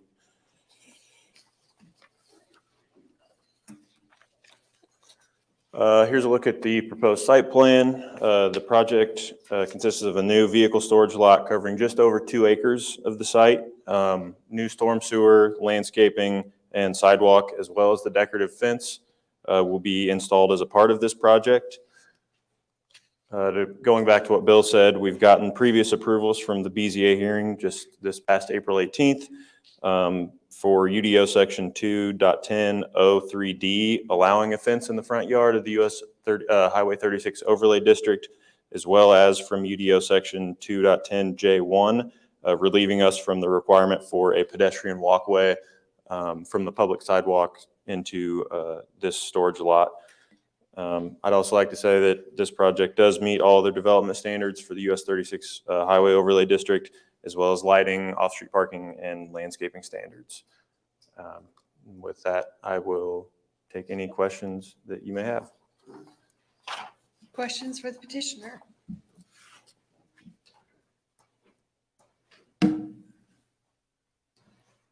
Okay, there being no questions, we'll now open it up to public hearing. Is there anybody here who would like to speak to this particular agenda item? No one signed up. Is anybody present who would like to step forward and speak to this particular agenda item? Seeing no hands, public hearing on this agenda item is closed. Discussion. I think this makes sense. You want to elaborate? It makes a lot of sense. I think it's very consistent with the development along Kingston Street in that area, and it fits in. It's in between 2 other parking lots that could be considered storage lots. And should this ever be developed in some other way, it's already just a parking lot or a storage lot, right? They're not having to tear down or remodel. It's the next best use over a plain open field, so. Right. I agree with all of that. I would move that we approve DPR 23-03. Skillman Hyundai South Lot, a development plan review to allow for the development of a vehicle storage lot subject to the conditions outlined with the staff report on file. Do we need to make a comment that it's Banning Engineering instead of? Yeah. I think you need to. Subject to that, the correction that it be Banning Engineering, not Crossroads. I'll second. Okay, Captain Randall. 4. Paul Gutenberg. 4. Bill Reed. 4. Jennifer Spencer. 4. Nathan Feige. 4. Dave Gossett. 4. Motion passes 6-0. Okay. And last but not least, DPR 2304 Plaza 267 Development Plan. This is a request for approval of a development plan to construct an 18,171 square foot retail building inclusive of a grocery store with a drive-through coffee shop component, a restaurant component, and with the remaining left is a shell slated for additional retail as needed. It's a 2.21 acre property and is located at 187 and 203 North Avon Avenue. No real significant zoning history on this particular case. There is an administrative plat pending. This lot, the current lot, is in 4 distinct parcels under the ordinance or under the Hendricks County appraisal or assessor or whatever it's called. And they have filed an administrative plat to combine all those. It just needs to be executed. And they're going to get us Mylar copies, and that will consolidate the 4 lots that are on this into 1 lot for the purposes of this particular petition. This is the site right here. Sort of legacy of, I think, storage structures on the site. It is, I believe, adjacent to a single family. There's a public street on the south side of the site. Public street is Avon Avenue here to the west side of the site. There's commercial across the street. As I said, it's a multi-tenant retail center on this property on the northern portion of it, the 2 or 3 tenant spaces up there. There's the intent to put a grocery store, restaurant, and a small little drive-through coffee shop. But most of the tenant spaces right now are just vacant, waiting for the tenants to fill them. And here we get to the glazing issue. So as I indicated, the waiver is unnecessary on this particular one. When this agenda went out to you last week, the agenda did show a waiver of the glazing requirements. And during the TAC review, the staff asked for a percentage of the glazing on the facades. When the petitioner filed revised plans timely in accordance with the requirements of the calendar, they did provide those glazing requirements and indicated that it was 30% glazing on the south facade. 30% glazing on the west facade, and 30% and 22% glazing on the south facade. But the way the ordinance is written, it's the first floor elevation. So it's 35% of the first floor elevation. And this particular building has a significant parapet wall and area above the ceiling in it. So there is a sort of almost a second story-ish extension off of this. So when you actually take into just the areas that would normally be considered a first story, I want to say it's 46% glazing on the west facade and exactly 35% glazing on the south facade. So when the petitioner's architect contacted us and gave us the corrected numbers, we determined that a waiver wasn't necessary, and we removed it from the agenda. The request, therefore, as proposed, is consistent with the requirements of the Unified Development Ordinance. Here's the site, how they're going to end up building it. And it's an interesting building because it stair steps down, it'll go for a while, stair step, go for a while, stair step. So it's going to be an interesting looking building. They have a front facade all the way here, obviously, with the public street down here. They have a small front facade right here as well. And those standards meet the ordinance. There's the color rendering of it. Now, the ceiling is like somewhere right around in here, and that's why when if you take the whole, that was the confusion between the staffs and our architect, was that because the first facade doesn't extend necessarily all the way up to this parapet wall, we were able to exclude a portion of it. And like I said, this is like 46%. This is like exactly 35%. And there's the percentages on the revised plans. We do recommend approval of DPR 2304, the Plaza 267 development plan, subject to those 3 conditions up there, with the exception of condition 3 being modified, that instead of Crossroad Engineers, it's Banning Engineering. And with that, I'd be happy to answer any questions that you have. So there are no waivers being requested for this, correct? No waivers. So could you put the color rendering back up there, Bill, please? So on looking at this, and we had this in our package, how does what we saw here relate to what we see up there? Because we don't have that in our, I don't know. I'm not exactly certain. I believe they brought their architect here. Okay. Yeah. Let me ask them. Okay. Sorry. Get ahead of myself.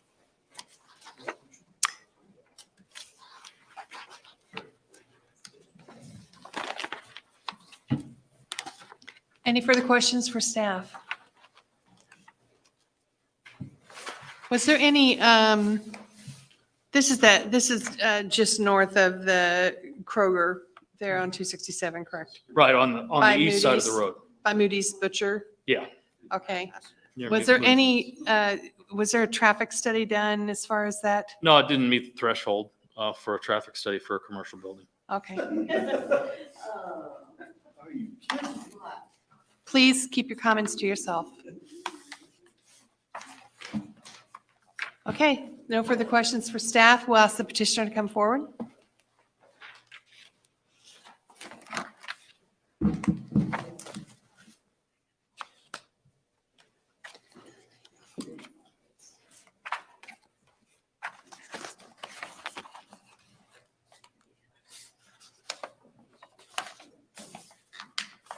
Well, good evening again. Bill, thanks again for the rundown. I'm not Michael Kalberg. My name is Brady Vaughn. I'm with Crossroad Engineers, 115 North 17th Avenue in Beech Grove. I'll be presenting the Plaza 67 project development plan on behalf of the Plaza 267 ownership, which is here tonight, as well as T&W Corporation, the developer. Tyler Reneker is here, as well as with Brenner Design, Mr. David Young, the architect, is here, so that if there are any architectural specific questions, he would be happy to answer those for the commission. So as Bill kind of said, this is really in the heart of Avon and Hendricks County. More specifically, it's the northeast corner of the Avon Avenue and Maple Drive intersection. It's approximately 0.15 miles north of the intersection of US 36 and Avon Avenue. The site's approximately 2.21 acres, and currently, as you can see, there's some gravel drives and some other small structures. Here is the location map that is on Beacon. As Bill said, it is currently 4 parcels, but the plat will make it into 1. Here's the zoning map. The site currently is zoned C2 with the R2 residential district just to the east. Here's that site plan once again. And so this project consists of a retail building with a grocery component and a restaurant component with a drive-through currently.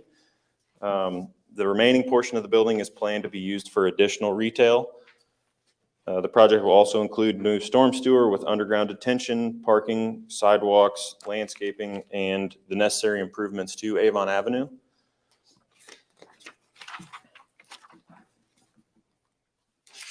Here's the landscape plan. This location required a buffer yard of 30 feet to what would be the east side of the parcel, the bottom of your screen there. And that's what is shown here. Here's a more clear display of what will be grassed area on this project. And kind of along that same vein, this project does meet all of the development standards for the C2 district, as well as requirements for the US 36 Highway Overlay District, lighting, off-street parking, and landscaping. I've also included the building elevations here. This is the north and south elevation. And as I said earlier, the architect is here and would be happy to answer any questions that you may have. Here are the west and the east elevations, as you saw earlier. And here are the color versions of those, south and north. And here is the west and east. With that, I will take any questions that any of the commission may have. I have one question. The curb cut for the development out to Avon Avenue, is that directly opposite of the curb cut leading into that developed retail across the street on the west side of Avon Avenue, or is it, do you know? Let me see here. I do believe it's, so from that, it looks to be very slightly offset, but for the most part, it's directly across from it. Thanks.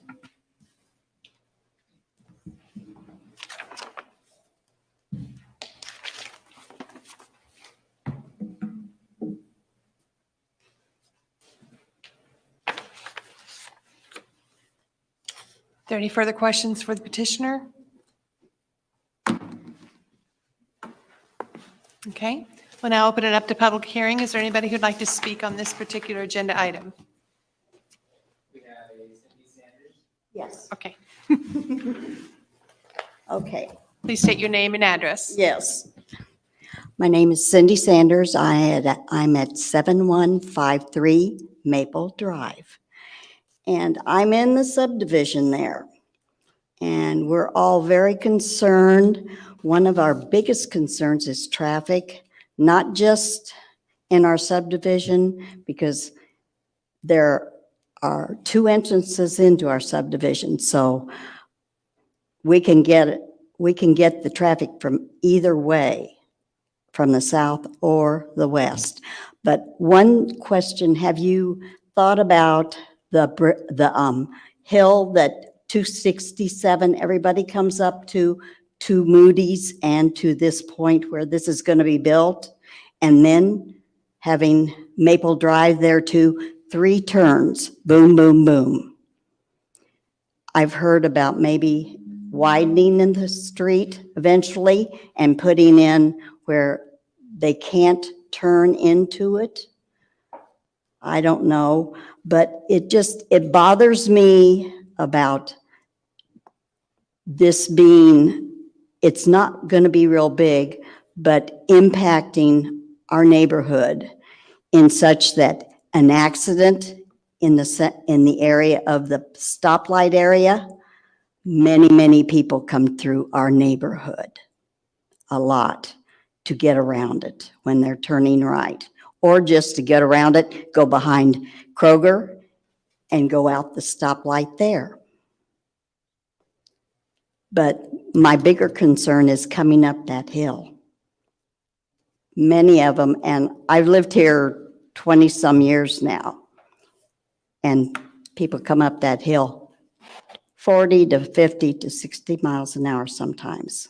They're in a hurry, except at our 4 and 5, 6 o'clock times. It's concerning, and we are an older neighborhood, but we now have some people that have moved in that have children, and with the amount of traffic we get, sometimes it's unusual. One question I'm going to ask you. On 267, southbound traffic, before the stoplight, there is a sign that says Indianapolis with an arrow to the left. Do you know how many people turn on Maple Drive to get to Indianapolis? It's amazing, because they get to a T, and they turn around because they figured it out. it really is disheartening because I moved here 23 years ago and I love the neighborhood. I love Avon because it was smaller and because there weren't 4, 5, 6-story buildings in it. We saw nature and it's growing so fast and you can't stop it. That I know. But I wish you would think about the turns that are going to be going into that and the time sequence, because I know at 5 o'clock in the evening lately, Avon Avenue going south to the stoplight has been backed up to the library and beyond. And all I can think of is I don't want to go out at that time, and I'm glad I don't have to. I have question also. In our neighborhood, the street I live on took 1.5 years to do some work on the side in the ditches.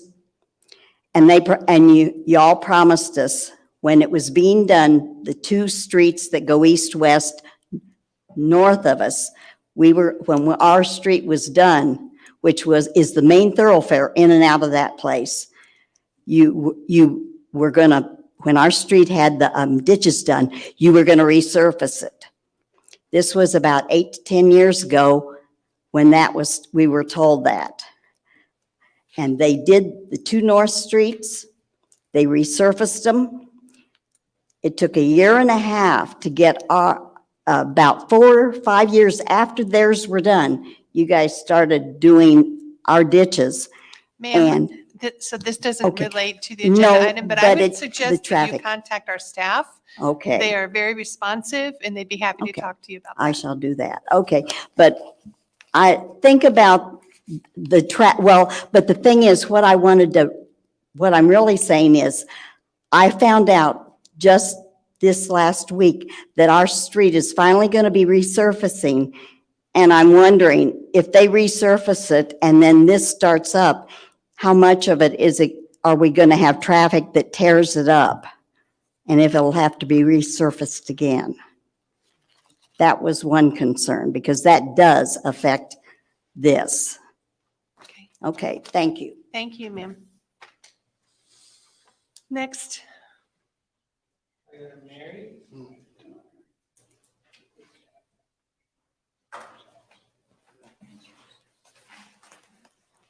It's Mary Pruszewski, 7157 Avondale Drive, Avon. Well, I've got Cindy beaten. I've 49 and 9 months, years in Avon. So I've seen the growth. Okay, I'm 1 street north of Maple. And we used Maple to get out to go north. We can't go south. You've got the exit from the Kroger parking lot on the south and on the north. You've got turning lanes on 36, and they're going north.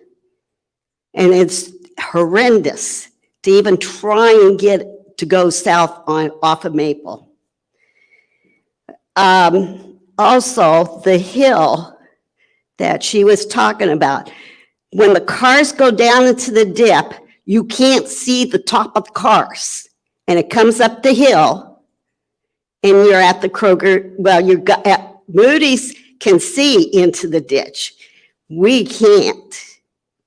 And so we have to go to Kroger's, we have to go through the back entrance or off of 36. Fire engines are now from 900E are using 267 to make runs to Prestwick area. I'm really concerned about that because we had a utility drop lines last fall and there was gridlock in Avon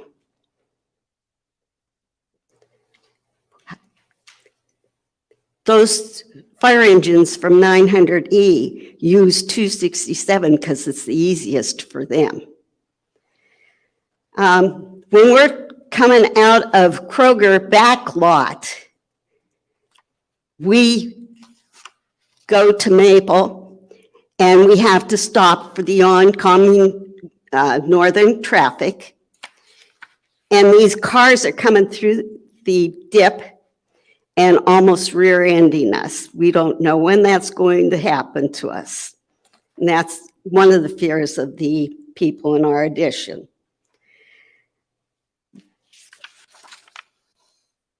And you know how many cars are coming out of the Kroger parking lot to go north. And you know how accidents are happening there. I don't want to see the cones that I see on Dan Jones Road for the coffee shop, blocking a left turn. And that's about it. And also to have a coffee shop with lines, it's going to be used a lot. And there, you know, semis use that back lot to go into Kroger's. So there is going to be gridlock. It's not that far off of 260, off of 36. So I hope you take into consideration, although there wasn't a traffic survey done, we can tell you how bad it is. And if you ever go there and try to go north and south off those roads, good luck. Thank you. Next. We have Nicole Davis.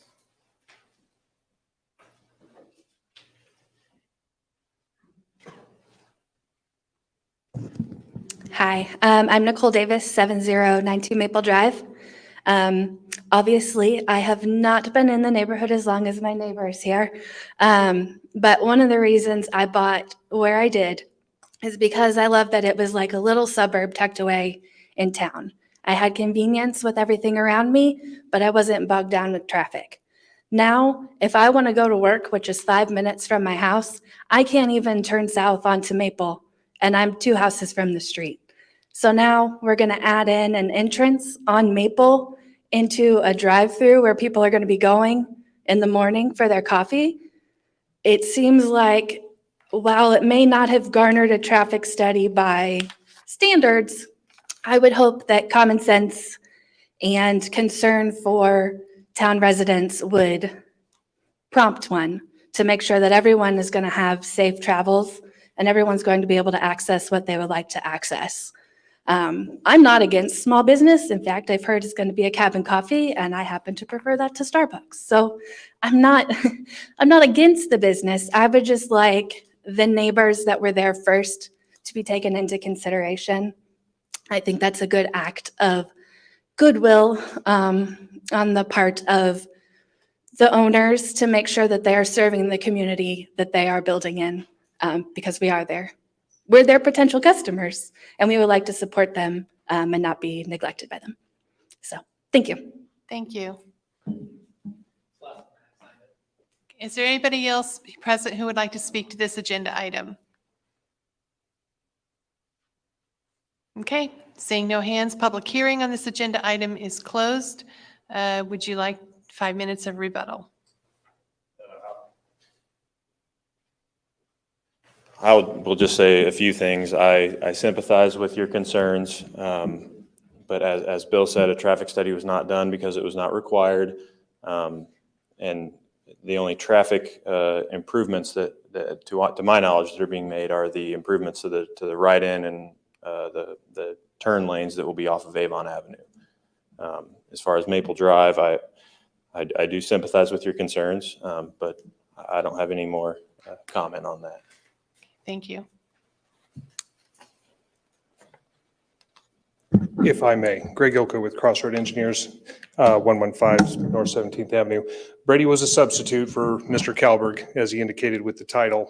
So Brady's not aware of quite everything. I wanted to elaborate a little bit within the 5 minutes, just with the concerns that the neighbors had. The alignment of the intersection is extremely close. I mean, the offset is insignificant. It's in essence a four-way intersection to not the main Kroger one, but to the one to the north. So, and with that improvement, the plans do include the necessary turn lane passing blister improvements that are required at the entrance of those commercial entrances. So southbound, northbound traffic will realize opportunity for bypass, both northbound and southbound, as this project gets constructed. In terms of the hill, that hill is a little bit further north of Moody's. Our drive is south of Moody's, so our horizontal, both horizontal and vertical profiles, those requirements are met in terms of line of sight. And then I will say, and you indicated the signage, the drainage, the resurfacing, all that would be Board of Public Works issues that I'd recommend Ms. Sanders to contact them with. The last thing I'll say on the traffic aspect, one of the purposes for putting a threshold on the development size is that due to the overall spans of the project and impact that a smaller commercial development would have with regards to the existing traffic in the area is negligible. So as you hit those smaller commercial developments, yes, we're infilling. We may be adding some traffic with the drive-through and the retail and the grocery and all that, but in the grand scheme of things, the intersections are going to function extremely similar to the way they function now. And that's kind of why it's like, okay, we have all this traffic now, you're adding this much. There's not really going to be a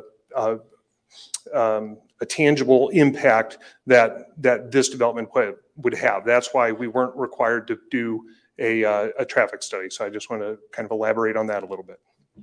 So Brady and I and the architect would be happy to answer any questions. Thank you. Thank you. I would like to ask a question while you're here. Go ahead. As far as the road improvements that you talked about, so is Avon Avenue going to be widened to allow for left turn lane then from on southbound traffic? So southbound traffic has an opportunity of a passing blister by means of the existing improvements on the west side of the road. So if there's a southbound right-hand turn or southbound left-hand turn, there is a bypass lane that southbound traffic can get by. So how will that impact the road that comes out between those two strip malls there? Because isn't that where the passing blister would be since those roads line up? It's actually existing, so it shouldn't impact at all. The west side improvements are there, so the lane, the bypass, it's actually almost a decel in turn lane into the development on the west side. So the main improvements are going to be on the east side, where we'll be improving and maintaining a right turn lane into the development so that northbound traffic can move freely. And similarly, if there's a car turning right northbound, they have an opportunity to bypass to continue north with the improvements that we're doing. Had there been any discussions about putting a barrier to not allow cross lane traffic, so to force? I mean, I'm very familiar with that intersection. Right in, right out, right. I do understand the right northbound, southbound turns. You either can't do it or you got to wait for a long time. Was there any thought about to prohibit that, to put the center lane barrier so you can do cross lane? There was not. It would be a full access. So there wasn't any discussion with the Board of Public Works with Steve Moore with regards to that during the TAC and the development plan review, nor from the developer standpoint would that be advantageous, obviously, for the development. Okay, I'll hold my questions. I got probably more on that. Thank you. Discussion? So I was wondering something similar about whether a right in, right out would be more appropriate for the main entrance off of Avon Avenue, but then that would potentially push more traffic to Maple. So folks would then folks coming from the north couldn't get in off Avon Avenue. They'd go into Maple, come up, and so that just pushed more traffic into Maple, which is not optimal or preferred. So I'm very familiar with that stretch of highway myself, and it's tight as far as traffic is concerned. Yeah, I'd want to see more about this because in the evening, there is backup. I don't know where the cars are coming from, but you turn off of 100 North and you almost hit it immediately. It's backed up there to where you can't get through. And it does force people into neighborhoods to get around that. And so if we're I think then Moody's further has the delaying same the left problem. turn, and you're trying to make a left turn and it's backing up, because I can't envision it, and these plans don't tell me enough about the passing to help understand that. I think this is an opportunity to, again, I'm all for small business. I think this is potentially a good use of the space, but it needs to be aligned with, or basically that stretch of the road needs to be improved, not only to that development, but also it's an opportunity to potentially solve an ongoing issue, whether it's lights as you approach the hill, so it warns people to slow down, or rumble strips or something. But even again, that there's that bottleneck. But even then, if you're, like Paul said, if you're, let's just use Moody's because it's already there. If you're trying to make a left-hand turn out of Moody's to go south on 267, even in the middle of the day, you can be sitting there for 5 or 10 minutes just because there's a lot of traffic there. And Bill, maybe you can help me. What is required to trigger a traffic study? Well, it's either going to be a major subdivision of land, a rezoning, or a planned unit development. And if it's one of those three petitions, it's 150 or more dwelling units, 15,000 square feet of retail space, 35,000 square feet more of office space, 70,000 square feet more of industrial space, and 30,000 square feet more of educational space. So at 18 grand, it meets the 15,000 square foot more retail space, but it's not either a major subdivision, a rezoning, or a planned unit development. It's a development plan review petition. But does a traffic study offer recommendations, or does it just say there's like an issue? Because I think we don't need a traffic study to know that there's congestion, right? Yeah, the town uses traffic studies typically to justify improvements off-site. So increases in capacity. A lot of times you can do some stuff at the site, but the ordinance and the standards and specifications of the Public Works Department determine what have to be done immediately on site, right? So when we're ordering or when we're requiring a traffic impact study, what we're looking at is what's happening up at this intersection at 200 North and 267, what's happening down at 36. And if there's a significant impact, we would sometimes request an exaction from a developer to offset that impact at some future date. I guess my question too, though, is that I don't know if we're talking about, we're just talking about adding a little bit to an already existing problem or creating a problem. We're not talking about creating a problem. We're talking about, I mean, I understand that, the number of cars coming in and out in the big picture is negligible in terms of, but we're talking about negligible is adding a negligible number of cars to an already, I think that's what we're talking about. It's an already pre-existing problem with traffic there. And this would just be one more thing. It's not going to be a huge thing, and it's just one more thing. So I don't know that's not why we're here tonight to discuss. I mean, that's another meeting for another group of people to talk about what are we going to do about that stretch of 267. Tonight, we're just here to talk about, does this proposal meet the ordinances and according to what we have? I mean, if we were talking about rezoning this property from R2 to C2, then we would have requested a traffic impact study. And part of that, we would have requested exactions to mitigate the impact, but it's a properly zoned piece of property. So we're not talking about either subdividing it up and creating more traffic by subdividing it up. We're actually talking about consolidating the lots. We're not talking about rezoning it from a low-intensity zoning classification to a higher-density zoning classification, or rezoning it to PUD, which would be a more complex zoning. All we're talking about is developing it in accordance with its How do zoning we, classification. so it is zone C2, Mhm. and this looks to be a good development for this, but the thing that we're doing is today, no one's turning into that empty lot, or if it is, it's one or two cars occasionally. Now we're creating a retail business that is going to have traffic going in there.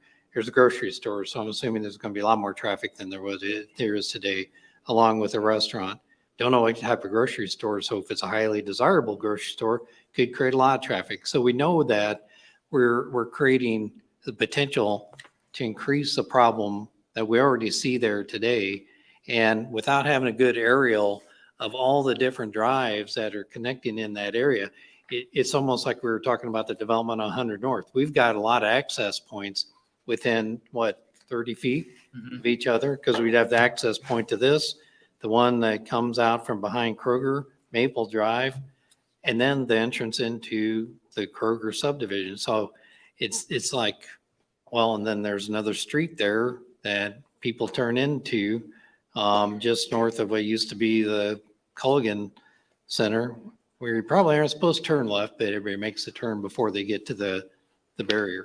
So I'm just like, where is the right spot to talk about traffic or to try to address that if we can't do it here? That's what I was wondering too. If this has not triggered a traffic study, I understand why it has not, but we know that there's a problem. At what point, how does that a problem get addressed? I believe it's not tonight, but I believe it needs to be addressed and by the town, because it is a hot mess there. And from my perspective, and I agree, it's all about scope, right? What have we been asked? What are we authorized to look at? In this case, unless it's a purely administrative, right? Which, yeah, this is ministerial. Ministerial. But at the same time, it's hard to say, let's just look at, well, this is only about the site, because the site does impact the traffic, right? And so I think we have an obligation to look at, again, not to go out of scope, right? Not to go completely out of scope, but so I think traffic is within scope of this analysis. I'm just speaking for myself, but I think there is value in the town and the developer to look at this, and because I think it's a great business model, great use of the space, and this could be an opportunity to help remedy the traffic issues right there. Rather than adding to it, let's try to solve it. But I don't know that that's something that we can, well, I know that's not something that we can order. That's not, we don't have that authority. Right, but if we approve it, then it goes on. So the question then again is, what is the trigger? If not this, I mean, we can't put that as a condition to approval that the city has to, or the town has to do something. Or, we can't require the petitioner to completely rebuild that section of 267. I share all the concerns about traffic, but I'm looking at the authority of this body, and I'm frustrated because I go to that Kroger and I use that, I drive north and south on 267 all the time. And I know exactly what they're talking about. Yeah, I was just going to say that, as we mentioned, this is ministerial. So if it meets the requirements of our ordinance, you have a duty under state law to pass that. If you can articulate something where you don't believe that it is compliant with our ordinance, then that might be a reason to deny it, or continue as this and look further. Maybe Bill can add to some of those standards, but that's just what's required under state law. A little bit, Catherine, to your question would be, additional traffic studies aren't really going to be in the purview of the Plan Commission. That's probably more of a town council and town staff decision when they want to go look at the impacts of roads and what improvements can be made. And, some of these aren't even town streets that are within their jurisdiction either. So we have to compete with NDOT for development of, 36 and like that. So, but as far as what is before you tonight is do you believe that there's something within your packet or that's been presented to you tonight that isn't complying with the standards of our UDO? And if you can't articulate a reason for that, then again, state law is going to require that you pass it.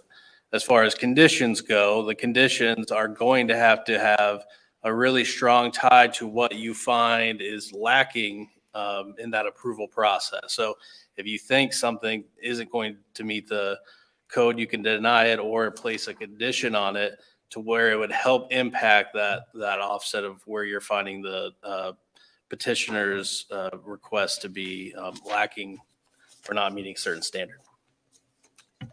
I don't believe, I mean, this isn't a petitioner problem, I guess, is where we're at.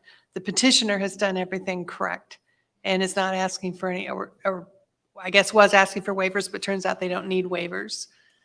This is bigger than the petitioners, and it's bigger than the planning commission. But yeah, I mean, it's an arterial street. Yeah. I mean, we have a road classification system in 267. Before it was an arterial street, it was a state highway. It was always intended to carry traffic. We're a developing community, and in developing communities, we try to anticipate and target road improvement projects. Obviously, we're fiscally constrained, and we can't fix every problem everywhere. So we're working on Dan Jones Road. We've done 100 South. Eventually, we'll get to fixing problems on 267. But we don't have any plans on it right now. And what we're doing is when developments like this come in, we're doing the improvements within the confines of the development to try to make it as safely as possible. And like I said, if they were requesting a C2 zoning, then you could have said, well, it's an 18,000 square foot building and our threshold is 15,000 square feet. So yeah, you've got to provide a traffic impact study. And that traffic impact study would then have told you, oh, this is going to have an impact here, here, and here. But we're talking about a C2 zoned piece of land that's being improved with the commercial land use. So the assumption from the town staff is the standards and specifications and requirements of our ordinances adequately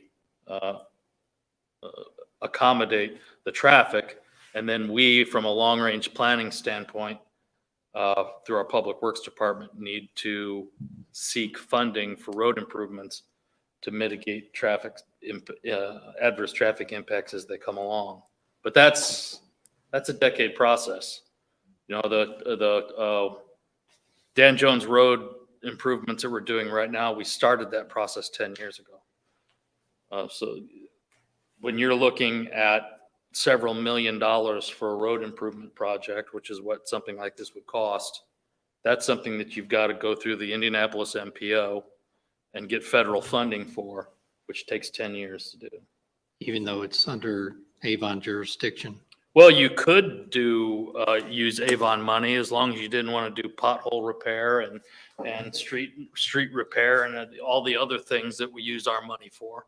Right. But I don't think our Public Works Department wants to let the existing streets, neighborhood streets deteriorate to handle, I mean, finances are always something that have to be worked out, and, it's again, where our tax dollars go. So I'm not here to debate that. I guess I do have a question on, are all the roads in the subdivision within the Avon jurisdiction? I just want to make sure, is this an Avon or is there other entities that would have to be engaged in? Well, it's all Avon. I mean, the Maple Drive is Avon. Maple Drive and Avon Avenue is all, and we're paving that street in 2 weeks. That's good. I want to make sure because we get the little donuts and if we had another entity that had to be considered, I didn't know if we had to do that. Yeah, we Maple Street, we're paving. I think we're beginning that in 2 weeks. We'd gotten the funding for it last year, but there were no available pavers. So they've got to have it done by the 1st of June, I believe, of this year. So those streets are being paved this year. So we know that there's a big problem. However, the problem in front of us now is that we have a proposal that has, according to staff, and I've taken a pretty close look, I don't think we can, with any integrity, deny that this has met the requirements of the ordinances. This is a ministerial decision.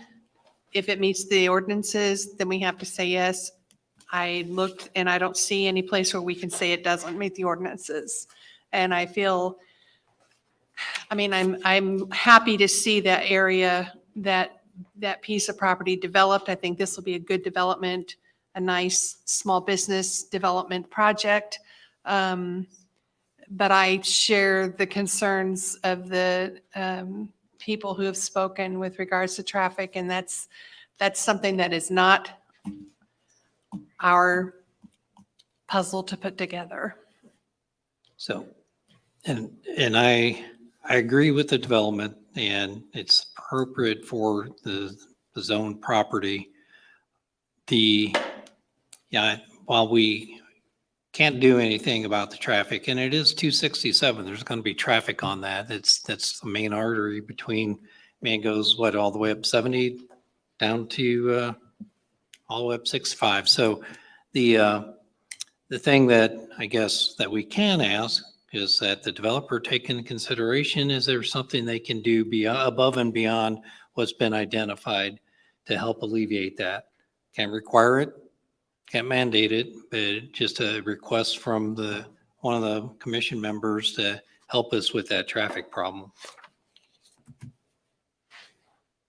Because I live it every day. Any further comments or discussion? No, I appreciate Mitchell's counsel, and it's, I think some of us, if not all of us, are very frustrated with being unable to help with the traffic. So it unfortunately is what it is. Okay, if there's no further discussion, I'll entertain a motion. I move that we approve DPR 2304, Plaza 276, a development plan review to allow for the development of an 18,171 square foot multi-tenant retail building, subject to the conditions outlined within the staff report on file. I'll second. With the exception of number 3, Crossroad Engineers should be replaced by Banning Engineering. We have a second? I second. Okay, let's vote. Beth Brander, 4. Paul Guggenberg, 4. Bill Reed, 4. Jennifer Spencer, 4. Nathan Pike, 4. Dave Coffey, 4. Gary 6-0. Do we have any other business for the commission this evening? Or committee reports? I guess when we get into having discussions, especially with the petitioners, I know it can be frustrating on all parties' part, but just asking for a little decorum, because it felt like this earlier, one of the presenters or the petitioners frustrated, and it's like, to the point, it feels like if you don't approve this, then we can do this, and it just, that doesn't serve anybody. And I think it'd be great to pass on some feedback to the petitioners, just to, come in and be partnered with us. And if we do the same to them, that we'd have that discussion here. Yeah, I noticed that too. It was getting to the point where it's almost very counterproductive. But I agree, if there's any sort of coaching or feedback we could provide to some of our regular petitioners, it would just benefit them as well, so. Committee reports? Board of Zoning Appeals, they heard, I think, 4 petitions, but it was two different properties, if I remember correctly. The Skillman one, you've already heard. the Board of Zoning Appeals. There was also a billboard on US 36 that required 2 variances, a use variance and a development standards variance, and the Board of Zoning Appeals denied those variances. Okay. Any other reports? RDC, in addition to approving several invoices, we had an update regards County Road 100 South and the pending Dan Jones widening project. Okay. Anything else for the good of the order? Nothing else? This meeting is adjourned.